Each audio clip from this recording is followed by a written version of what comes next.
Okay, I'm going to call the meeting of the Accessible Advisory Committee to order. That's February 14th. Happy Valentine's Day to all of you. Off the agenda, but we have a new member here, Sean. I'd like him to give a little introduction to himself.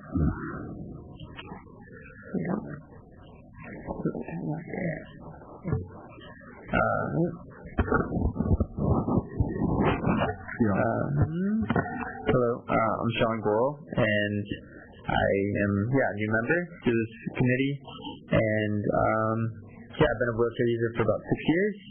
I work over at UCSC at the Marine Science Institute, and I'm happy to contribute in whatever way I can to try to create some positive accessibility solutions for Santa Barbara. Thank you. May I ask the guide dog's purpose? She picks up objects picks up objects is pretty helpful. Okay. Especially if you drop something in the bathroom. It's super weird to have something like, hey, like underneath the toilet, just like grab my phone. So, what kind of dog is she? Half lab and half golden retriever. Nice. Yeah, I've had her for she's 6, but I've had her for about 4.5 years. Wonderful. Yeah. What's her name? Her name's Spirit. Sorry. Spirit. Yeah. Well, thank you. Yeah. No, thank you. Danny, we just had our new member, Sean, introduce himself here. I met Sean earlier. Oh, okay. Today? Yes. Okay. All right. Okay. Just a roll call. Nick, you want to start at your end? Nick Cruz here.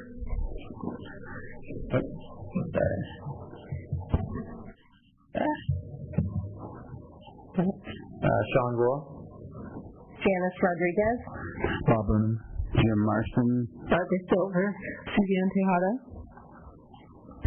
Brian Dumore. Kim Strange. And in the audience we have? Danny Anderson, Executive Director of ILRC. Okay, thank you, Danny. Okay, we're just in time for public comments. I have one from Miss Danny Anderson. Would you like to use the mic? Thank you, sir.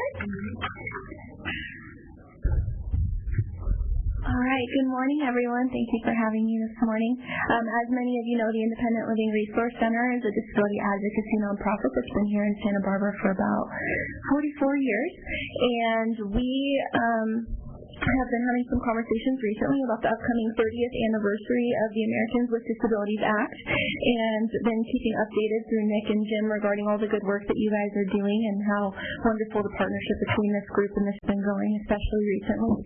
So we've been thinking that perhaps it would be a good idea for us to do some sort of a 30th anniversary celebration in conjunction with your group in the city to perhaps spotlight some of the wins that we've had recently as far as accessibility locally, as well as, talk about the overarching thought that the ADA is wonderful, but we're 30 years in and there sure is a whole lot of work that still needs to be done, and also talk about all the positives that have happened and what we can do locally to continue the fight towards more accessibility. So I wanted to come to you guys today and open up that conversation for you to have and let you all know that ILRC is ready and willing, whether it be an event, a special city council meeting, anything that you want it to be, we're happy to be involved.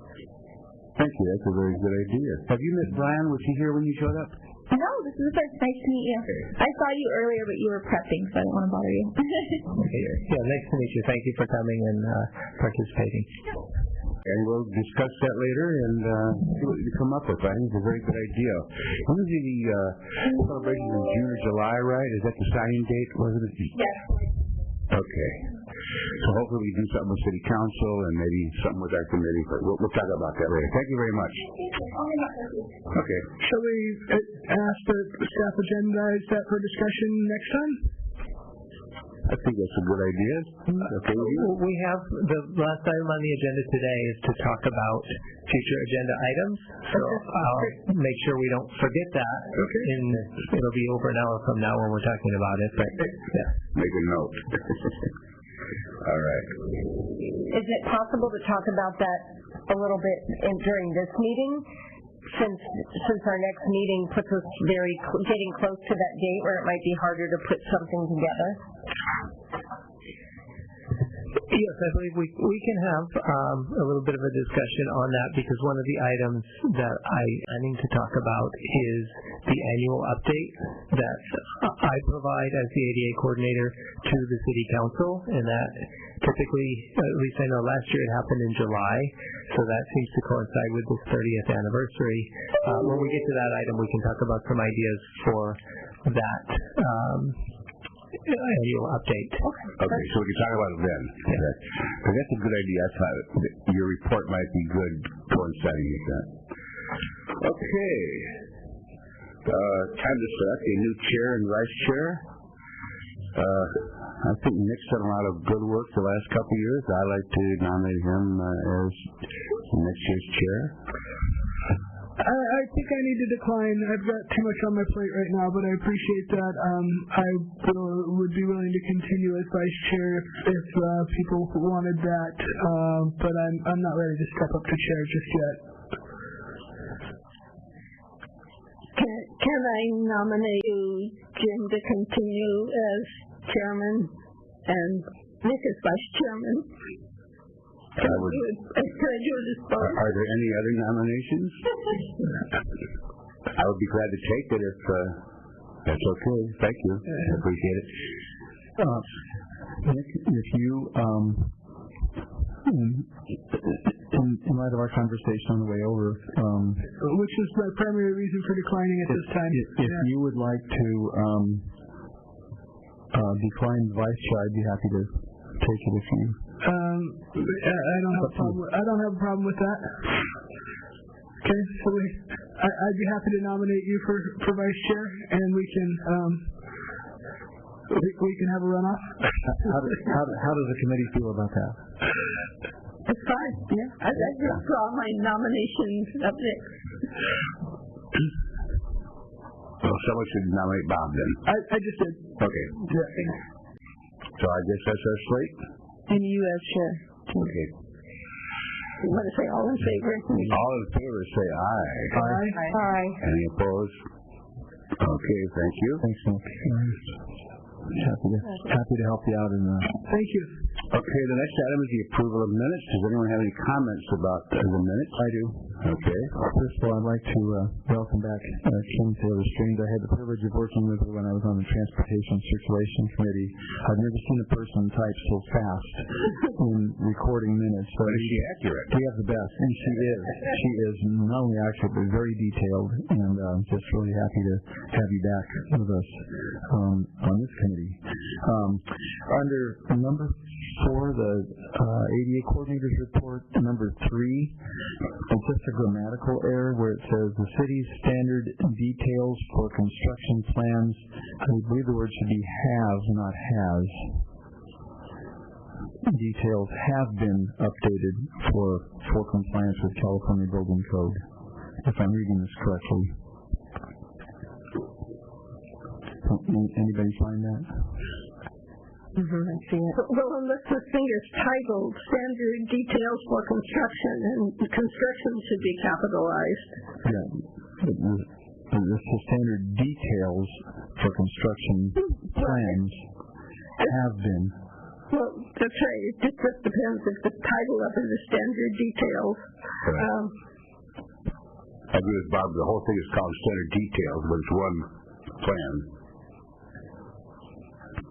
Is it construction plans or construction plan? It's the title Standard Details.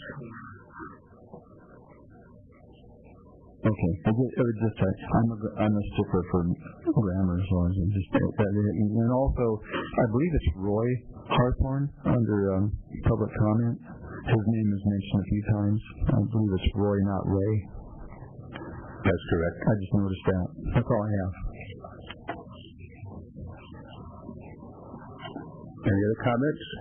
And Roy's name also appears in item 7 under public comment as well.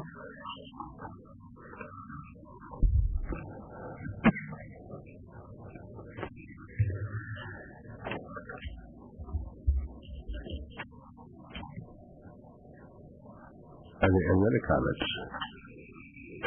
I have one. I tried to listen to the last audio, and it was pretty hard to hear. I remember that last time we reminded the then secretary that we would like our minutes within a few weeks of the meeting, so we have time to remember instead of waiting 3 months. So I don't know if that was in here, if Kim understood that now, but that's what we used to do. I'm not sure if it happened at the last meeting or not. Does anyone remember that at the last meeting? Yes. Okay. Could you maybe put that in there if that's okay with you? It's just they used to come out 2.5 months later, and by then you kind of forget what went on. So now with the audio recording being available, it's very nice to get the minutes and the recording soon after the meeting. We can look at it better. So that's one addition I'd like if that's possible. Thank you. Are there any other items? Well, then let's have a vote on. So someone want to move that we accept the minutes? So moved. Second. Okay, it's been moved and seconded that we accept the minutes as adjusted. All in favor say aye. Aye. Opposed? All right, the minutes have been approved. By the way, were these called draft minutes on the website? Yes. Okay, and now they can be real minutes. Okay, thank you. Okay, we're going to hear from our fearless leader on the ADA coordinator's report for all sorts of good information. Yes, good morning. So I have several items, kind of sub-items under this heading of ADA coordinator's report. And just as a reminder, this one, it is for information, so not looking for any action. If there's any discussion, it needs to be kept pretty minimal, but we can think if there's things that come up that we want to talk about more, just be mindful that the last item today, I want to get the committee's hopefully consensus on top priority items to discuss in the future. So that would be the opportunity. It's something that I've heard from individuals on different items, but I haven't had the whole committee kind of together say, this is what we want. So I'm really looking forward to that. That's going to be at the end, and I'm really looking to kind of turn that to the committee and see where that leads. But I'll just jump in here with the ADA coordinator's report. A couple of quick things I wanted to sort of celebrate. This one right here, I wanted to mention that this happened actually rather quickly. Things happen usually slowly when you're working with government, but there was a conversation last week with some members of the committee, and we're talking about, how do we make it more accessible for people to contact the city with ADA issues. Or even if you are just out and about in the community and you're talking to different people and they say, well, I have an idea or I have an issue, who should I turn to? And so it would be nice if we had an email address that was easy to remember. And at that time I was thinking it would be access@SantaBarbaraCA.gov because of the Access Advisory Committee. But then with a little bit more time to think about it, I decided that ADA was just everybody. They may not know exactly what ADA is, but they're familiar with that acronym, and it's easy to remember that. So I asked for the staff here at the city to set up this email address, ada@SantaBarbaraCA.gov, and that was done in about a day or two's time, and it's working. If somebody writes to that email address, and it's been tested a couple of times, I get it, and Kim also gets it. I can't reply from that email address, but I can click reply, and then I have to select my own work email address where the reply would come from. So this is a great tool I think we can use and share with the community if they want to contact the city about ADA-related issues. So just a simple thing, but I wanted to share that. Some things can happen overnight. Yes. Cool. Yes. Just like the amazing special meeting. Right. We're in a new golden age. Yeah. Brian, is there a way we can publicize that, like through Beth and CJ on Channel 3, or some kind of little press release or something, just to let people know, especially in the disability community? I'm sure Dan could probably send something out through the ILRC. Right. Yeah. But we need to get the word out. Right. I think, it's out there. It's an email address that is functioning. You guys can share that. You can use, I don't want to say whatever means you want, but in some ways you can. What I don't know is, for the city, what ways will the city kind of officially push this out? And I'm thinking, like, when the 30th anniversary thing happens, we can probably kind of we have city news and brief that goes out to a lot of email subscribers, and then we could do something like a press release. I don't know yet the official ways I want to put it out there, but it's already on the website, so I think we can share that. And if you guys are working with different members of the community or organizations, and you want to have that published, that's totally fine. I think in and of itself it's probably not necessarily worthy of a press release, no. but certainly in conjunction with the 30-year, that seems like a really good opportunity in my opinion. Yeah. I'm concerned about the fact that you said you can't reply to an ADA email, so that means if you write back to me and I hit reply, it's going to go to your regular email, correct? So if somebody writes to the email address, it comes into a separate inbox on my computer and on Kim's computer. And when I reply, I have to make the reply come from my work email address, Beedemore. So at that point, they're communicating with a real person as opposed to just generic. You won't get lost in. I know you have so many other things to do. I was just concerned that once the person replies to that, they'll probably reply to your personal address. Yeah, and at that point, it's actually better that they're working with a person. Well, I'm certainly happy you did this. We just discussed this just a week ago, and it's done. So, magic. Thank you. Where is it on the website? So actually, this is a snapshot from the Access Advisory Committee homepage. And I guess I could have had that loaded up on Chrome, but it's right on the Access Advisory Committee homepage. Thanks. I'm not sure if this was actions or not, but I noticed that Kim's address is not on this page. Was that on purpose? We used to have your name and the secretary. Yeah, I think we did do that on purpose because this email address is going to go to both of us anyway. Okay, gotcha.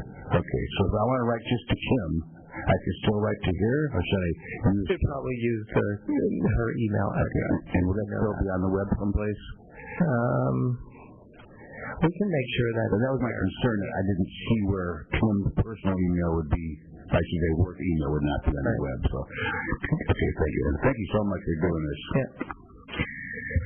So another kind of quick thing that I also wanted to celebrate is what the city was able to do out on Hollister. So members of the committee who were involved back in August of 2018, they may remember that there was a public comment on that day, and Eric Heinsohn, I wasn't there at this meeting, but he came in from Raytheon, and he talked about one of his employees who had a difficult time. He used public transportation to come to work and experienced barriers along his path of travel on the north side of Hollister. He uses a wheelchair and travels from an MTC bus stop on the south side of Hollister to the Raytheon office on the north side. The main issues were the driveway apron and the sidewalk curb, the lack of curb cuts in front of the businesses that you see here.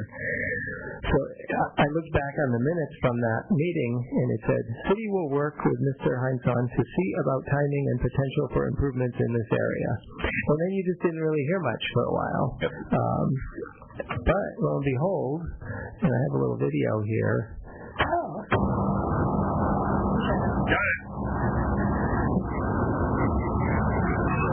There he goes.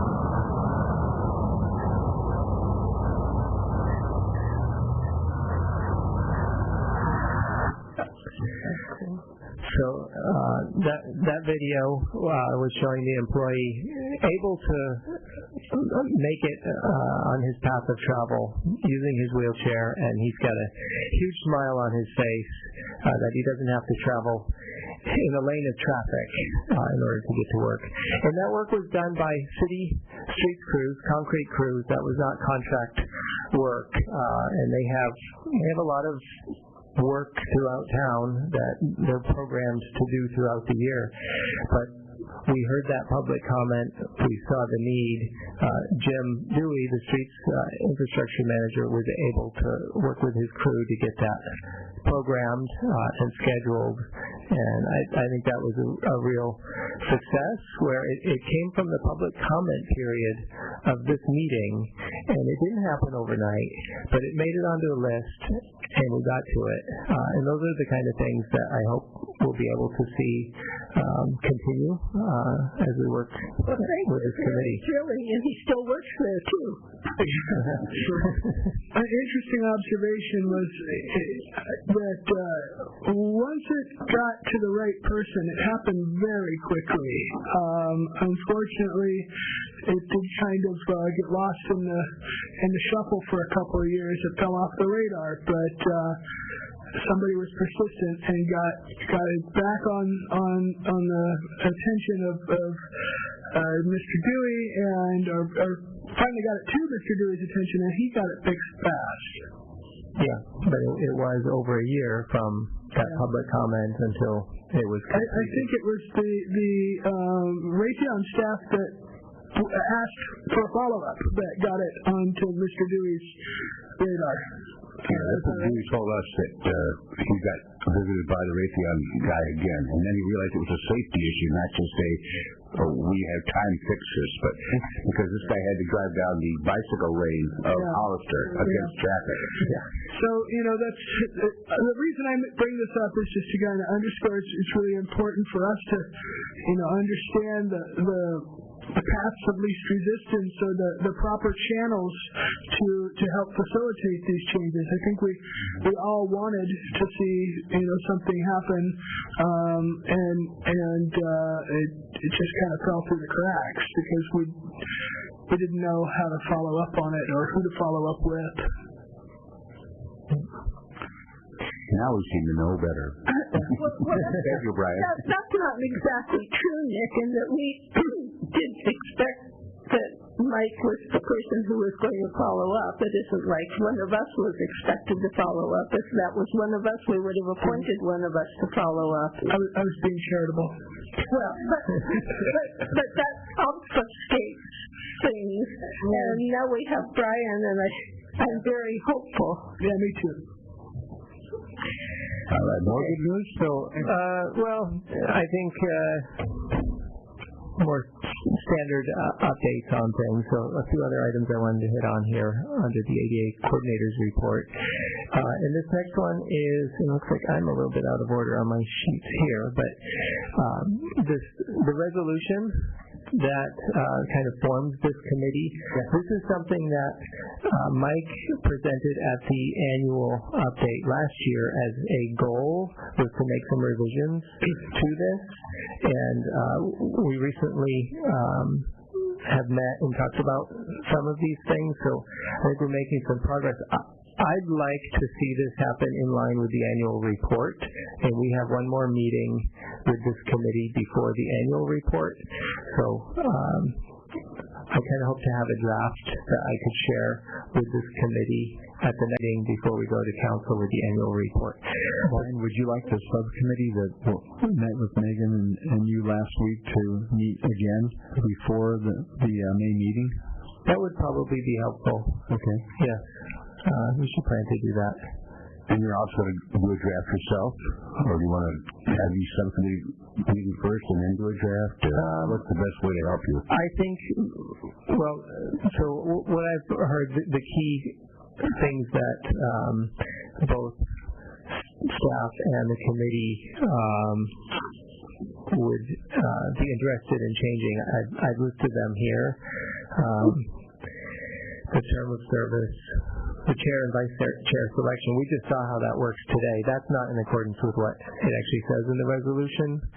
I'm supposed to jointly work with the committee, and I mean, I guess I could have protested if I didn't agree, but ideally that's how it works, is what we just saw. So to spell it out like that. City council liaison, there's nothing in the resolution that says anything about a city council liaison. I'm not sure other committees have that language in their resolutions, and we want to be consistent with what is in other resolutions for other committees. But if they have that in theirs, I think I'm hearing that this committee would like it in theirs, and for consistency that totally makes sense. And it was only recently, I think, that Councilmember Harmon was added as a liaison. I think, did you have Jason Dominguez previously? Before that. Yeah, and I don't know how active he was. Not true. Yeah, but prior to that, this committee was systematically excluded from the list of city council appointed liaisons to committees. We were kind of baffled as to why that was true. Yeah, I'm not sure. I've heard some people mention that the way the resolution is written, that it's advisory to staff, and maybe come to the conclusion that therefore if they're only advising staff, council doesn't need to be here, but I think it's helpful to have that council liaison for sure. Since council appoints us, we're not appointed by staff. That's right. Right. Good point. And then the other thing that was talked about is how items get placed on the agenda. The way it's written right now, if I could pick that up, I'm not sure where I placed that. But basically, it pretty much says that it's up to me or ADA compliant staff, I think is how it's termed. And I think we can do that more collaboratively. So looking at changes to that. So yeah, I think meeting with the subcommittee and talking about it in the whole group at the May meeting, and hopefully being able to go to council with the annual update with some changes would be good. And that's what we told when we were at council in July. That was one of the goals. So I don't think that would come as a surprise to anyone. I actually didn't know that Mike had that on his radar. So that was actually good to see. That's why it's wonderful to have annual reports again. They too had kind of fallen into the abyss. Right. Yeah. Okay, so next, quick, can I mention something about the voting for chair and vice chair? I'm a little confused on how the Brown Act works there, because to me, normally you might have a committee that would hear people who want to have an office, and then have a vote on that. And it's been that we just kind of select one person and they go, okay. But what if 3 people want to be chair? How do we know that ahead of time? Is there a way to, because we can't discuss outside, that's where I'm confused on what we should do. Anyone suggesting on what we should do in the future? Well, I think I've seen it with some other committees, and that is kind of how it goes. It's a little bit awkward. I've seen it where people have nominated themselves when nobody else nominated them, and that was a way of making it known to the whole committee that they were interested. And then, there's usually just voting, and sometimes it takes a few rounds of voting to narrow it down. But other times it's kind of like this, where there's a clear chair and vice chair that people are supportive of. But I don't know that there's any. I mean, you could always talk to one other member and say, hey, I'm really interested in doing this. Would you mind nominating me? But you just have to be careful not to talk to too many people and lobby for their votes, and then you're crossing that. And keep in mind, you can nominate yourself too, or you tell someone else. So I don't want you to think that just because one person gets nominated, that's it. But you have a right to have a discussion. Maybe as a point of process at the meeting before this annual decision, we ask if anyone's interested in one of those seats, and then it could be part of the record and on the agenda for a vote at the next meeting. Or maybe administratively you query via email who wants to be considered and share that with the committee members to maybe also via email to contemplate prior to the vote. I like that. Perhaps you could just send an email out like a month before and just say, are you interested in one of the two positions? And then you'll know for sure who's interested. Yeah, I think those are great suggestions. And we could, then when the meeting comes to have the vote, we could say who has expressed interest in chair and who has expressed in vice chair, and I think that can help. So since we can't do that, you'll have to do that yourself then? Okay, that sounds good to me. Mm-hmm.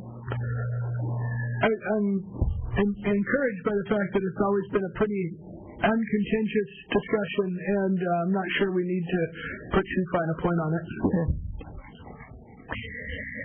All right, so moving along, I have a quick update on ADA. These are all just kind of quick updates, but this is on the ADA transition plan. There were some projects in 2020. I don't have a lot of detail on these, and they were mostly supplied by Mr. Wiltshire, who, if anybody didn't know, he is now the waterfront director. So he has moved on from facilities, moved on from public works, but he still works for the city, but he's the waterfront director. And I'm sure they have plenty of ADA issues out there. This is the parking kiosk out there. So you haven't seen the last of him. We'll drag him out here as needed. Thank you for that information. Yeah. So on the ADA transition plan, Mackenzie Dog Park, there were ADA upgrades associated with that project. That project, as far as I know, is complete, although as you'll see on the next slide, the restroom work still needs to happen, and that's up ahead very shortly. City Hall elevator, there was a feasibility done for that, and design is underway. I've never been up that elevator. I'm afraid to go in it. But that's badly needed. And then there were some facility renewals done, funded to Measure C at a bunch of the fire stations as well as the Eastside Library. The Eastside Library work was completed over the holidays, and as with any construction project, there's a certain percentage, a portion that needs to be dedicated to ADA. I don't know exactly what was done on those facilities. I don't have that detail with me today, but Mike assures me that whenever they do these renewals, they're doing a CASP assessment on needs and making sure that I think there was a 20% minimum. I think it would be possible to get an update on what exactly was done. At least I'm not so concerned with access to fire stations, but the Eastside Library and Chase Palm Park buildings.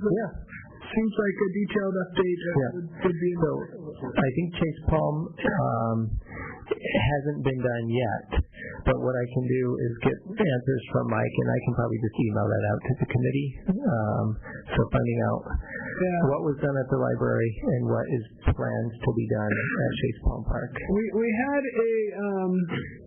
a meeting of the chairs and vice chairs at that Chase Palm Park building once, and accessibility was a little bit of a challenge in the bathrooms, recall. I don't remember the specifics, but I'm glad to know that that ship has not sailed, and we may still have an opportunity to give some opinion on that.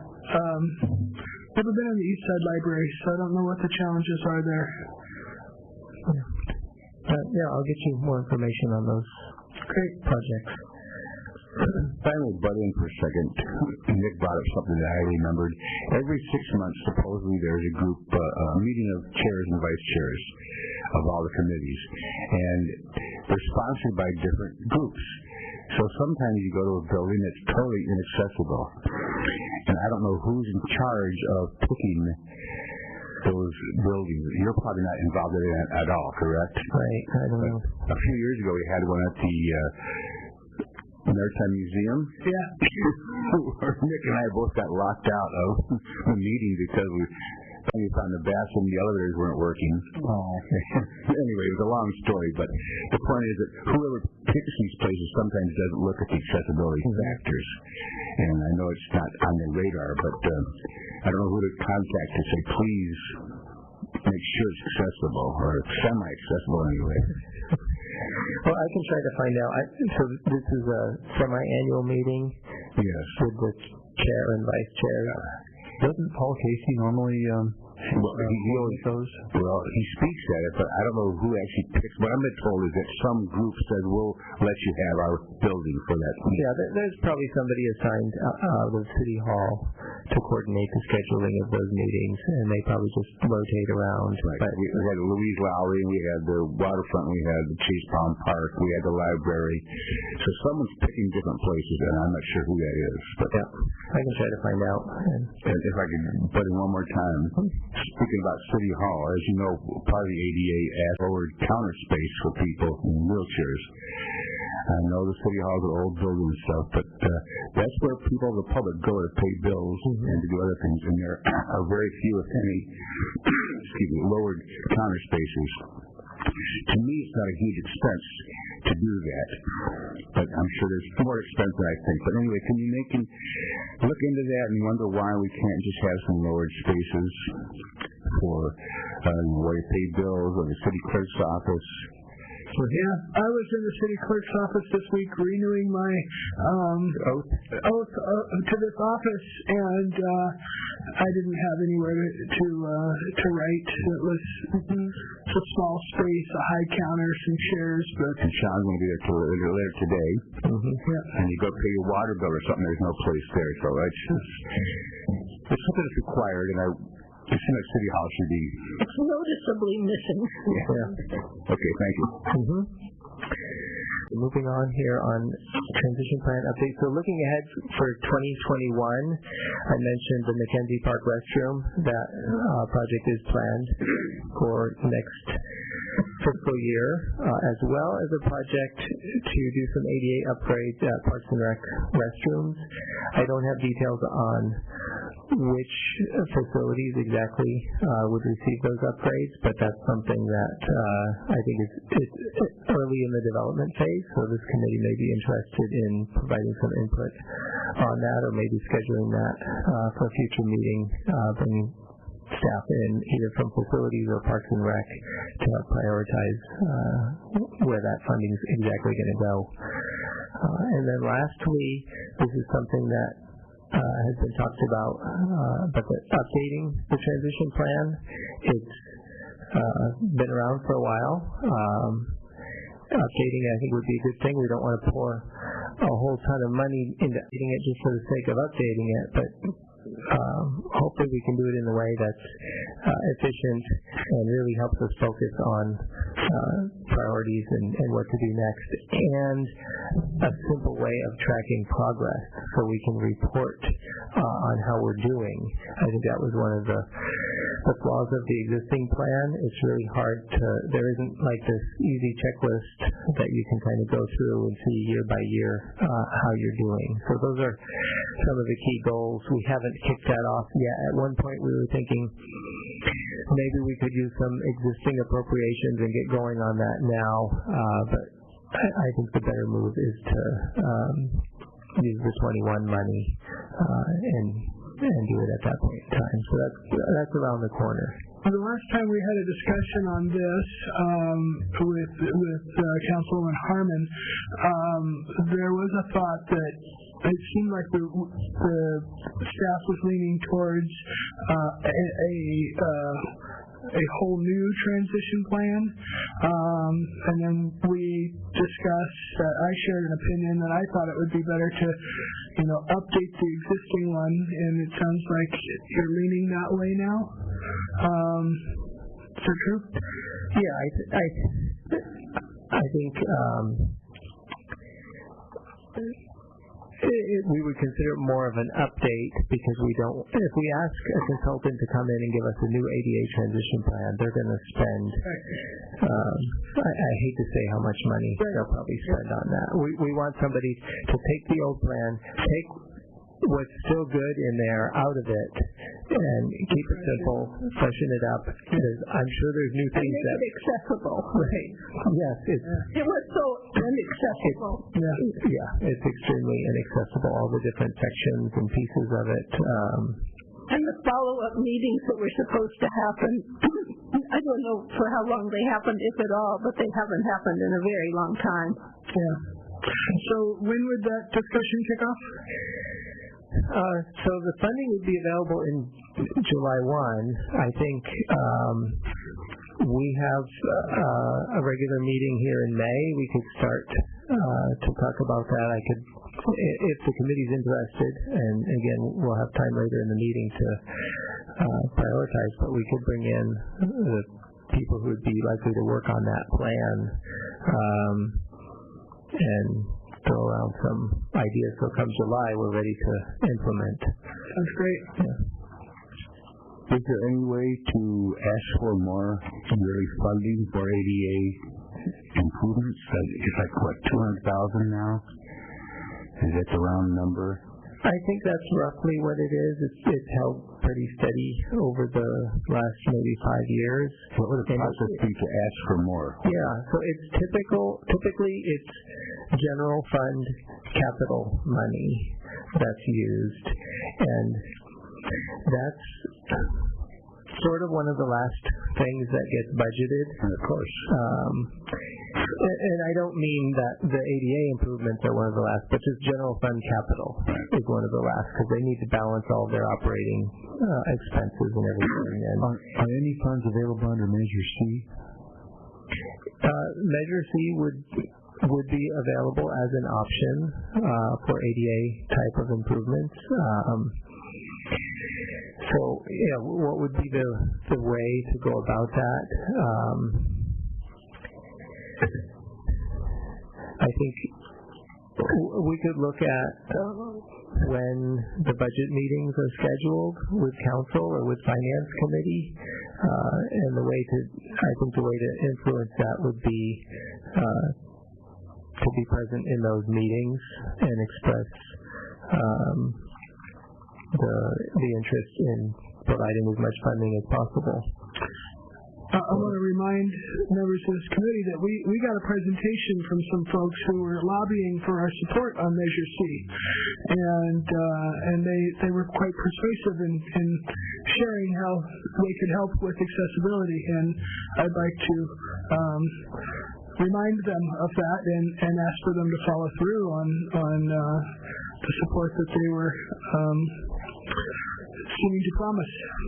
Yes, that was part of the presentation. I think it's been changed over to, we're supposed to put curb ramps in when we're doing the streets, so therefore that's an ADA improvement, but that to me is required by law. I agree. And that is not a separate ADA compliance issue.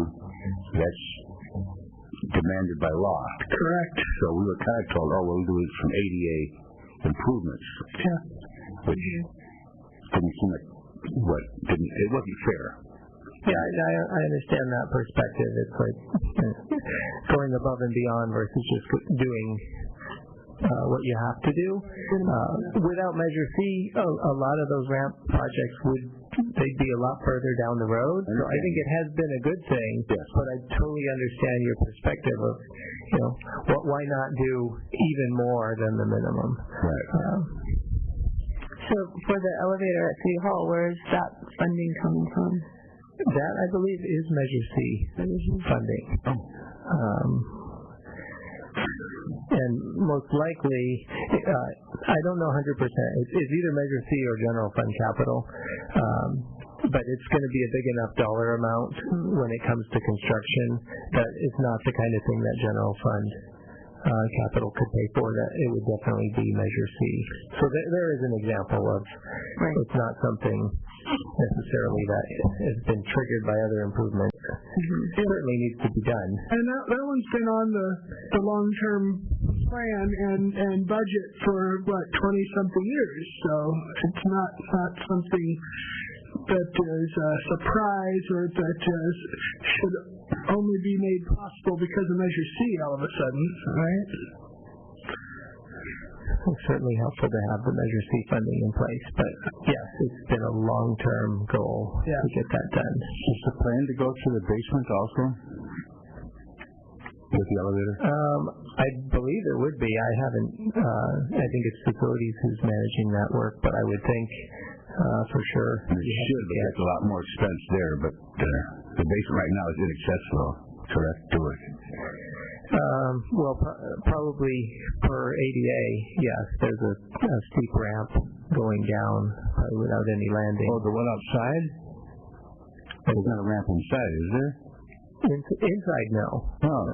There's one outside, but it's more of a delivery entrance. I ride my bike down there. But as you said, I just want to summarize the two things I think are really important on the ADA plan is, number one, to make it digital and make sure we can check off when things are done and see the schedule and the progress. And number two is to remember that the law has changed a lot since Gilda did this report. And so that's why it probably would be best to look at the old report and say, okay, now this is not here anymore, this has been changed. Because right now we're looking at the 13-year-old plan, and if we did what she's requested, it's probably not all going to be legal anymore because of the new changes. So, thank you. Sure. Okay. One other item I had listed here on the ADA coordinator's report is just a very quick update on fiscal parking enforcement, and two things I wanted to mention before I share these numbers. One is that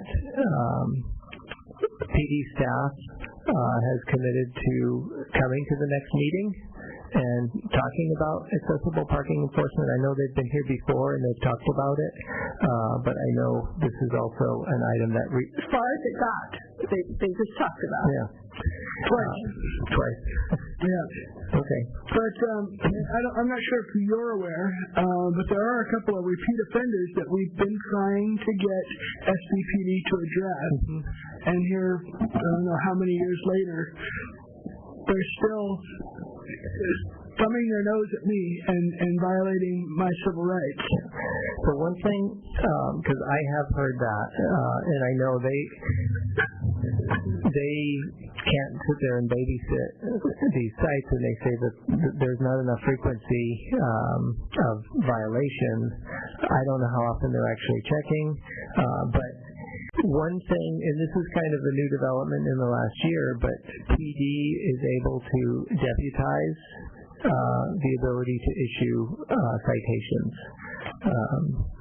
And there are a few people within Public Works who have that ability right now. It's something that I'm looking at as the ADA coordinator, having that ability. So I don't have it now, but I think I can go up, I can schedule in the next few months, I can get up there and they can basically give me the authority to issue tickets.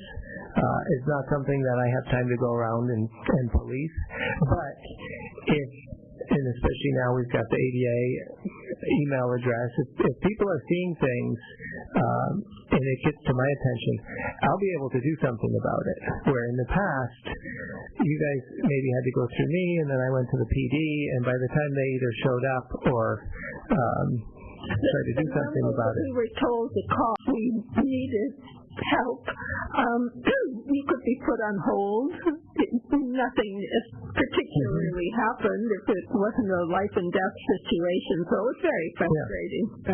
So I'm kind of hoping, and it's not my personality to be an enforcer, but I'm minutes away from almost any place of business around here, and if the committee's seeing repeat violations, it doesn't, hopefully, for the average person, it's not going to take much for them to get the message that they're going to have to change their behavior. The general manager of the Hotel Indigo has indicated to me that he'd just take and pay the tickets. It's worth it to him. $250? Yep. Well, yeah. How many has he had to deal with so far? Well, none. Nobody will cite him. And the one time that I stuck around long enough for a police officer to show up, she threatened to cite me. Well, see, if he's never had one, hypothetically, yes, he is willing to pay that price. If it's one every year, then maybe yes. But every never. Yeah. Well, I like your idea, Brian. If you got deputized, you could just write to ADA to you, and you could go do it. Or call me. Right. Okay. That's a good start. Yeah. There's one thing I think, actually, Nick's probably got more information on this, but we've been concerned about the fact that the letter from the police said that people could park in a private lot and use their handicap space, disabled parking space, even if they weren't going to go to that business. I personally don't think that's correct. We'd like to know if there's an ordinance that says that, because what they said on that letter is not. Yeah. Well, anyway. The last time we had SBPD in, we prepared a number of questions, very, very detailed questions for them to answer, and they did. And one of them was is this okay to park in an ADA space and patronize another business? And they agreed it was, but they couldn't cite an ordinance to support the position. And I'm encouraged that they had that belief, but I'd like to know the legal basis for the belief. I thought it was a parking code for the state. Yeah, they did not have an answer to that. So it's hard to tell some violator that is in the code here when you don't know what the code is. So we'd like to get that out. Okay. And another thing was also the point when they don't put cars in a disabled spot. They put a dumpster or something in the way. Those are different kinds of tickets, and we don't see that happening. But that's something else we want to settle up with the police. Yeah. Thank you for. And this 225078, I think there's a subsection 7 or 9 or something like that deals with parking in the access aisle between them, and I see a lot of that. I would like to see increased awareness across the enforcement and I don't know, maybe there's an opportunity for some public awareness PSA during our 30th anniversary event. I don't know. So for this next visit for the police department, should we have some kind of make sure we review what our questions were, and you can add these other questions to them? I think ideally to make that item most useful would be if we supplied them with questions that we would like, or the committee would like answered. If we supply them in advance, so they can do some research and maybe work with the attorney's office and get. Okay, how can we implement them? I mean, what should we do next? Yeah. To get the questions to them. Let's see. All right to you?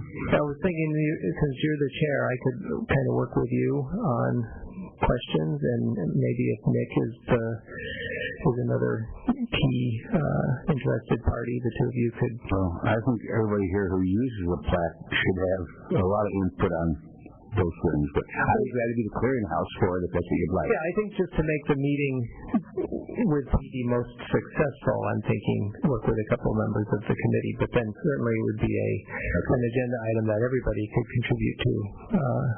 One thing that I remember feeling unfinished from previous discussions was I realized that the parking enforcement is a very, reasonably so, is very low priority for SBPD. I want them investigating homicides before issuing ADA parking violations. But what my big concern was, and what I asked for their recommendation on, and one thing we have not heard back about is what options do we have for these repeat offenders like the Hotel Indigo? You know, I don't expect SBPD to drop everything when I report it and come investigate. But I do think it's reasonable to expect that they will follow up at some point. And here, 2 years later, it hasn't been adequately followed up on with Hotel Indigo. So that's a real problem for me. And my primary concern moving forward with SBPD and enforcement. And it sounds like maybe we're on to something with deputizing you and letting you follow up on that. But that's something. Forward to experimenting with. Parking enforcement does seem to be a priority. Every day they're policing the street sweeping and issue tickets, so I feel like the accessibility issue should be just as much of a priority as making sure that the streets are free for street sweepers, making sure the spaces are available for people who need them. Good point. Yeah, that is a valid point, and I agree. But I guess I'm being charitable again. And I think it's a bigger fine too for the. I was just going to ask. The max is $1,000, and I wondered who do we talk to and say, hey, why not increase? If we can't afford to have enforcement at $250, I bet you can afford something at $1,000, right? I mean, you could pay me a fee to go out, you know, for $1,000. That will work pretty hard, you know. But the city could raise more money by doing that if they are serious about it, right? Yeah, but it's anti-business. So we don't want to have that. So that concluded my item number 6, and keep any of the things in mind as we move to the end of the agenda if we want to have some of those items come back for full discussion with the committee. So I think that turns it over to subcommittee. Okay, thank you so much, Brian. It's very informative. I'm glad you're doing that on a regular basis because I've always said we don't need to have a dog and pony show by all these staff members coming in here talking about something when you can just figure it out and let us know the details. And thank you so much for all that work. Thank you. Okay, subcommittee reports. Nick, you want to go first? Sure, I'd be happy to. Can we bring up that document I emailed to you at the beginning? So, the subcommittee's had some ongoing email discussions, or maybe I should say the ad hoc committee has proper. Which one? Regarding the accessible parking initiative, and I had previously hoped to call this a program, but I've heard from staff that there's some reservations about calling it a program, so we'll call it an initiative. So the ad hoc committee members have discussed some goals moving forward, and I've also reviewed what other municipalities are doing in regards to accessible parking zones, programs, initiatives, whatever you want to call them, and it kind of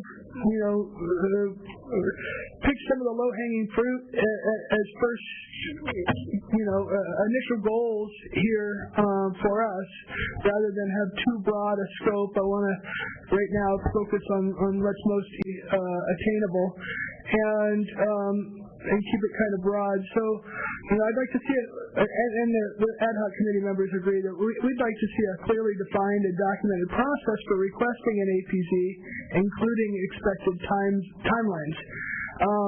It turns out that we do have an application buried in our website that nobody at the counter seems to know exists, and I only discovered via Google. And I'll discuss that a little bit later. I'd like to see, the committee would like to see a percentage of on-street parking reserved for ADA use in the downtown commercial zones as an optimal goal and work towards a plan to achieve it. Not expecting this to happen overnight, but most municipalities define a percentage and are working towards maintaining that percentage.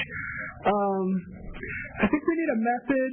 We keep saying me. This is not just my opinion, but maybe started that way. A method for managing the residential blue curbs.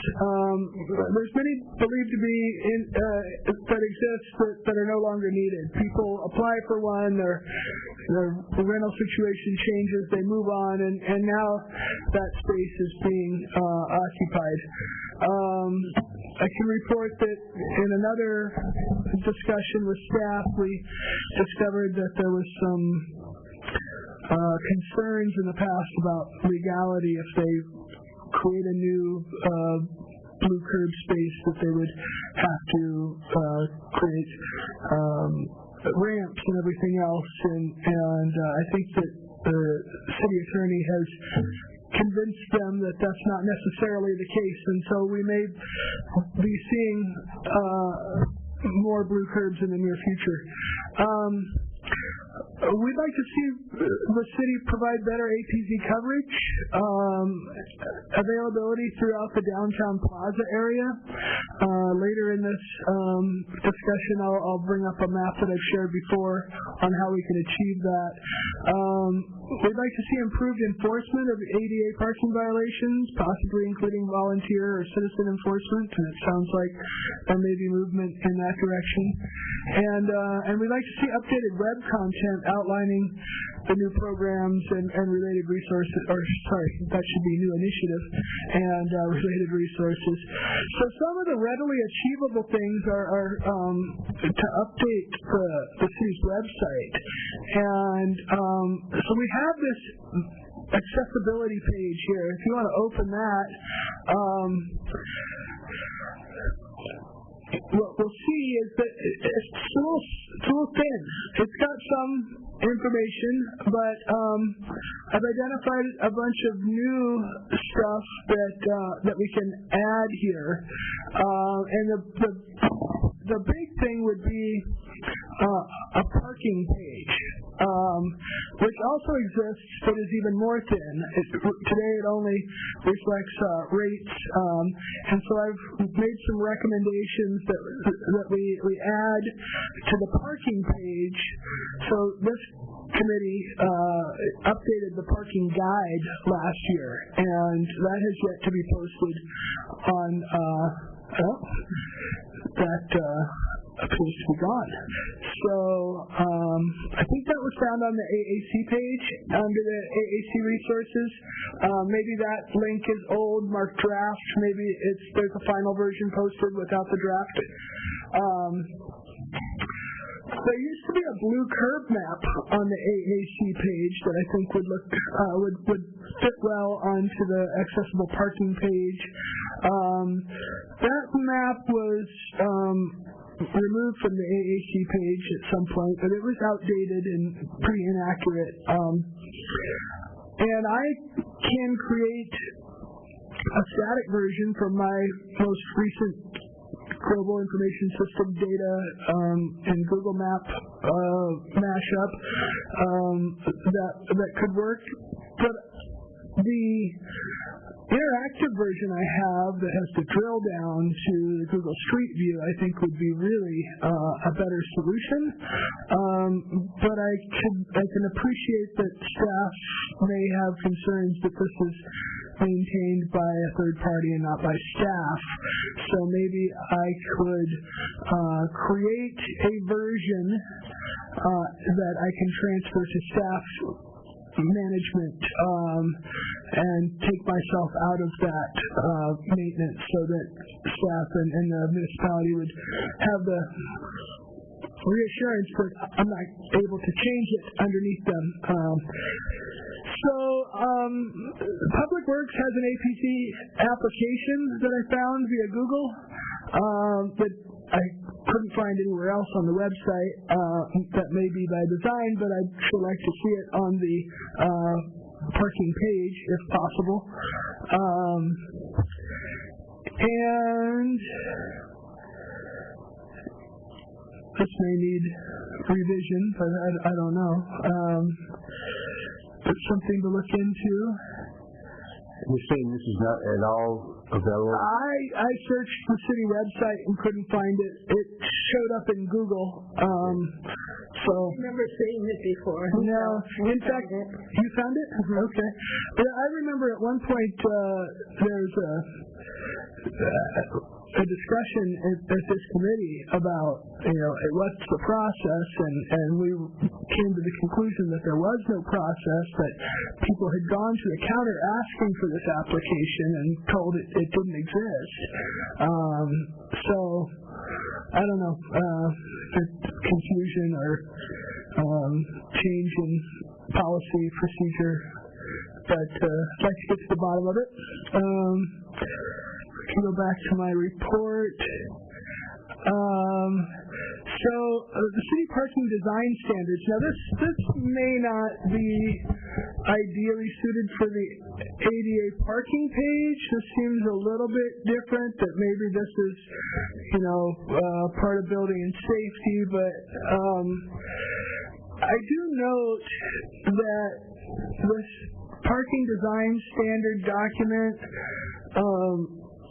kind of glosses over ADA accessibility and refers to the California Building Code and doesn't really it acknowledges that there may be some requirements, but doesn't give any guidance directly in this document. But there are a number of illustrations of design considerations that implies that those considerations are important to staff, and the implication is that in my mind, that ADA parking considerations aren't so important, and I'd like to add some weight to that. I think that there are some key design considerations that should be highlighted in this document, and I haven't really given a whole lot of thought into what those considerations might be, but for example, there's this 1:25 ratio that could be noted, and there we see frequently people who create a ADA parking space that is compliant, but then they add some nearby feature that obstructs accessibility in the public right-of-way, and things like that should be underscored, I think. So that's something that I'd like further consideration on, further discussion. Scroll down. If anybody has any feedback on that, we could probably hear about it now. Yeah.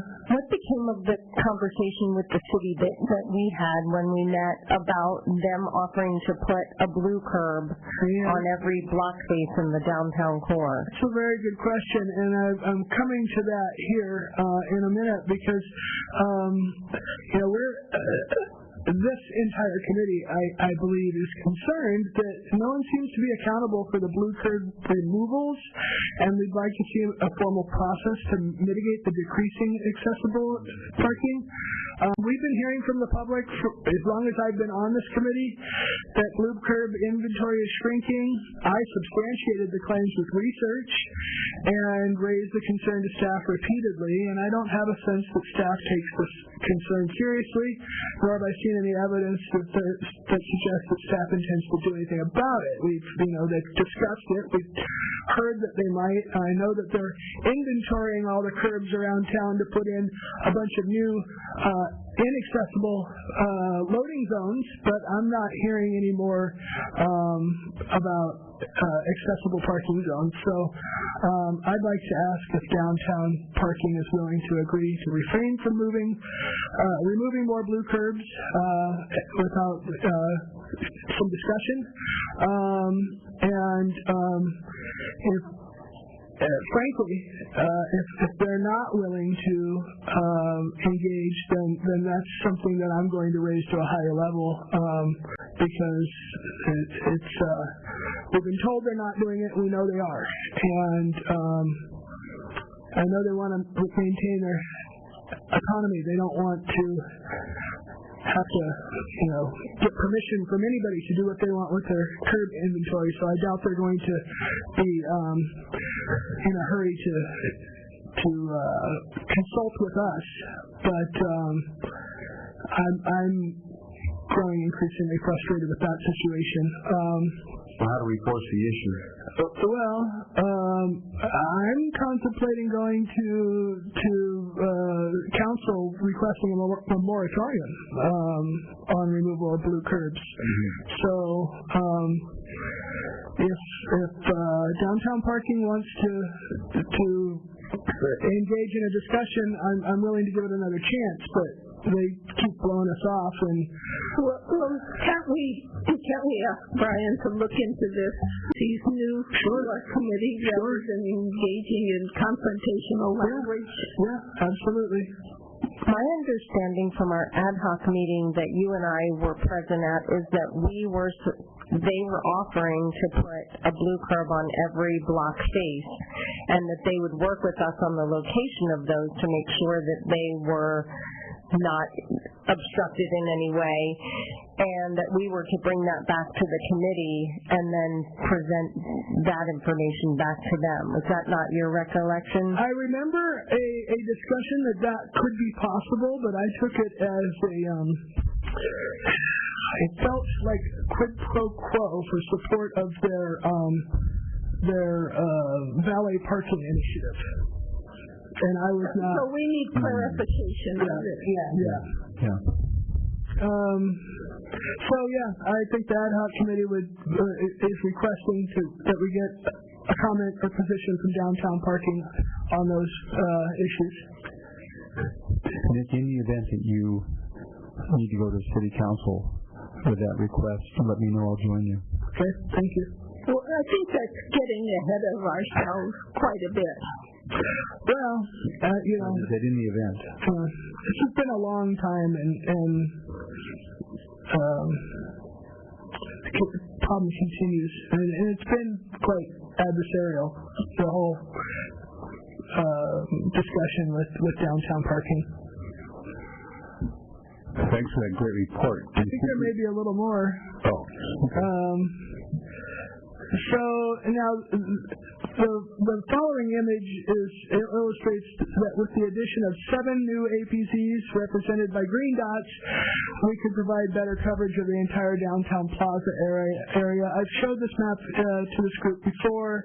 Kim, you mentioned to me, so the green line outlines the plaza area, and the green dots would, put a spot, so nothing would be within 2 block faces of a blue parking curb if we added one near the intersection of each of those green dots, because there are existing parking spaces everywhere else.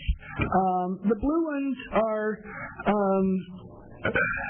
I don't want to say compliant, but the blue icons represent existing ADA spaces that are quite usable. The yellows represent ones that are somewhat deficient in some way, but nonetheless they exist. Jim, you said that they did a survey and only found one in the 100 block, and I guess there was some confusion, and I'm suggesting that a blue curb could be placed at the first, on any of these 4-way intersections. It could be on any block face, but the closest to the corner. So, for example, at Carrillo and Chapala. I guess that's a bad. There's not a lot of parking there, but it doesn't necessarily have to be on the 100 block or the 0, 100, right? That's what you were saying. The 0, 100 block of Carrillo. It could be on the 100 as long as it's like the first spot on either side of the street. Conversely, it could be on either side of Chapala as long as it's the closest to that intersection that's one block off of State either direction and every other block going up, so that nothing is more than 2 blocks away from a blue curb. And I'm not suggesting that this is by any means an ideal, but it would be a huge improvement and something that I think would be fairly reasonably attainable. Whereas, the one on every block face is a pipe dream that I don't believe the city really intends to follow through with in any sort of reasonable time. Is this something that you showed parking already, or no? I showed this group in the hopes that we get shared with parking. Well, no, because it must have been discussed with parking at some level because they have followed up on a feasibility and found that there's only one spot where I see there's more. But I think that's because they misunderstood my definition. So when did that discussion take place? It's lost on me. I don't remember. Okay, because that sounds like something in process. Yeah, but it's been so long with no follow-up. I don't know that it's really in process. So I'm asking for an update from staff on what their position is on this. Do they remember the discussion, or are they working on it? Who were you talking to before? I believe that would have been Dayton and Garza with downtown parking, right? But I don't remember the specifics. It's been so long. I'm just trying to find out where we had to pick up. Things seem to have gotten dropped on our part as well. Yeah.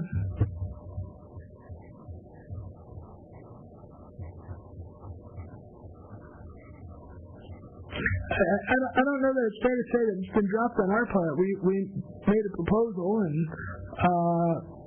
I believe it's being considered, and I don't know where that consideration has led.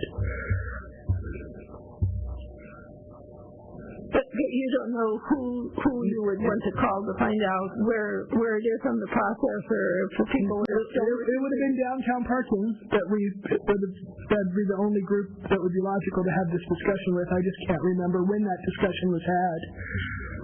You don't have notes from that meeting? No. I do. I can look back through my notes and. Thank you. You understand what I'm asking? Yes. Something has gone off the tracks, but that doesn't mean that they refuse to do anything. Right. It's just it's not happening right now. Thanks, Jen. You're welcome. And I think that concludes my. Thanks very much, Nick. It's really good work you did. I'm going to try to figure out what we can do.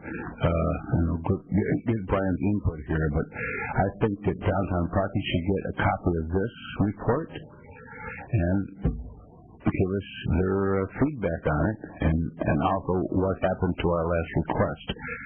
Is that something you think could be done, Brian, or is that... Well, let's let Janice figure out where we are in things, and it could delay us significantly if it... Well, I don't think she plans to take 6 months to do that. I can send it to you. Okay. Yeah, that would be great, and I can talk to Mr. Dayton and Mr. Garza and see what they recall on where things left off. But hopefully we can get that moving along again. Clarified. Yes. So hopefully we can put this on the agenda soon after downtown parking takes a look at this.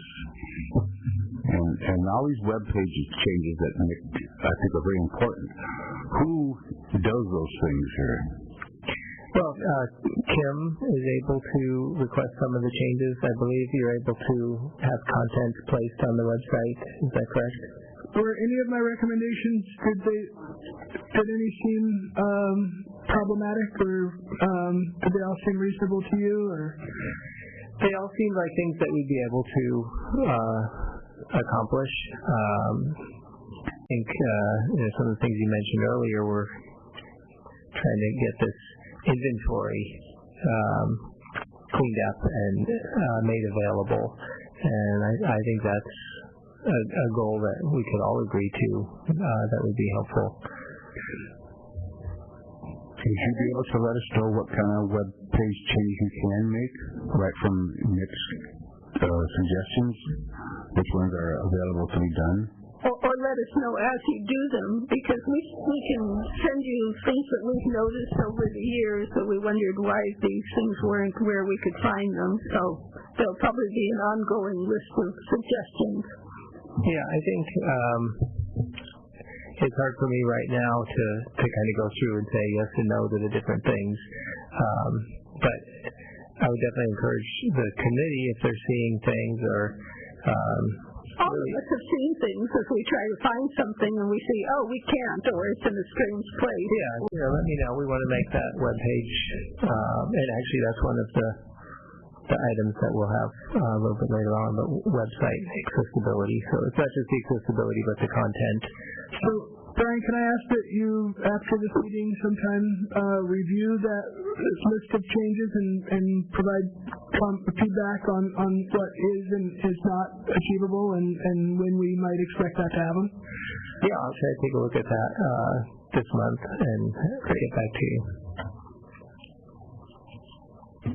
Is it satisfactory, Nick? We'll get feedback from Brian and talk to parking. Yeah. Okay. All right. Thank you very much for that comprehensive report. A quick update on the valet parking. For those who don't remember, the city wanted to police their valet parking by making parking valet permits. Our committee went to them, pointed out that we didn't think that it was legal under the ADA. They disagreed. We haven't heard from them lately at all. As Nick mentioned, they have a plan to start putting in loading zones on every block in the downtown plaza area, which is going to use up more parking spots. And the fear might be that those are going to be used for valet parking, but we have no idea yet why. But we don't know why all of a sudden it was important to put a commercial loading zone on every block. No one's really explained that to us. Last I talked to Valet Parking, they promised to send me a new draft with red lines on the changes they made. That was 3 or 4 months ago. I have received nothing. So that's all I can report on the Valet Parking. On the Sidewalk Committee, which is an interesting group, let me just get my page up here. Okay. The Sidewalk Subcommittee is run by Jim Dewey, who's the Street Operations and Infrastructure Manager. And Brian was there, and Bob and Nick are both on the Sidewalk Committee with me. And I got some good news to report. Now, if you remember this corner of State and Alamar, it's a very oblique intersection, and the crosswalks are very, very long, hard for some people to get across in the allotted time because it's such a long diagonal pathway. So they reconfigured the whole corner, and they also took out a very dangerous electrical box that actually hid pedestrians from view. When you're going up north on State Street, you couldn't see the guy trying to cross Alamar. So that's been moved. They redesigned it to make shorter walkways, and they put in the tactile domes and curb cuts at all the corners. So that project is totally finished now. And it looks great. Yeah. And then Brian already showed this in the previous but they did get the thing fixed at Raytheon. They put in the 2 curb cuts, so the person in the wheelchair does not have to take the bike path on Hollister. So that was a very good change. And I think Jim Dewey was behind that.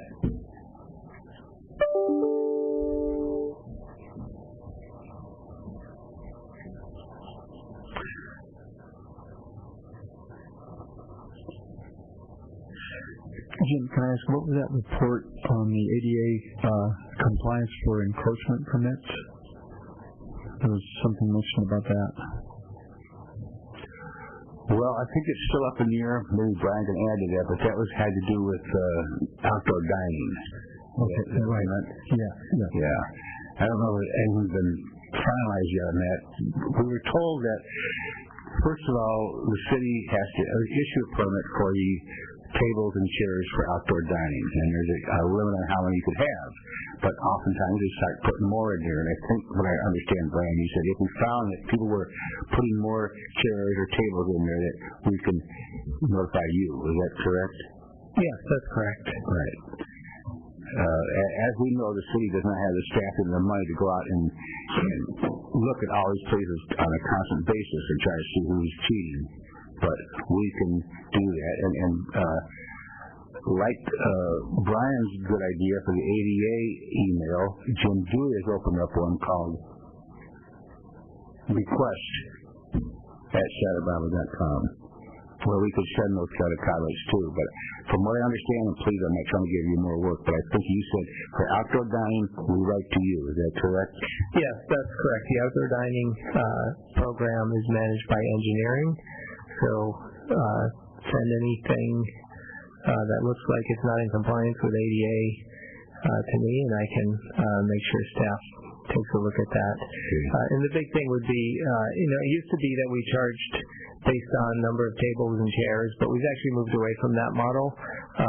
But it's pretty easy to tell, I would think, on a walk-by whether or not they've got a space or the required number of spaces that are compliant and accessible. Okay. Yeah, one of the problems is the aisle width. It's kind of hard to get enough aisle width there and squeeze enough tables in there. And the other part is the table, at least one table has to be wheelchair accessible, which I think a lot of them don't have. I don't know, does your staff, are they aware of the wheelchair accessible table? Yes, and when we get the plans,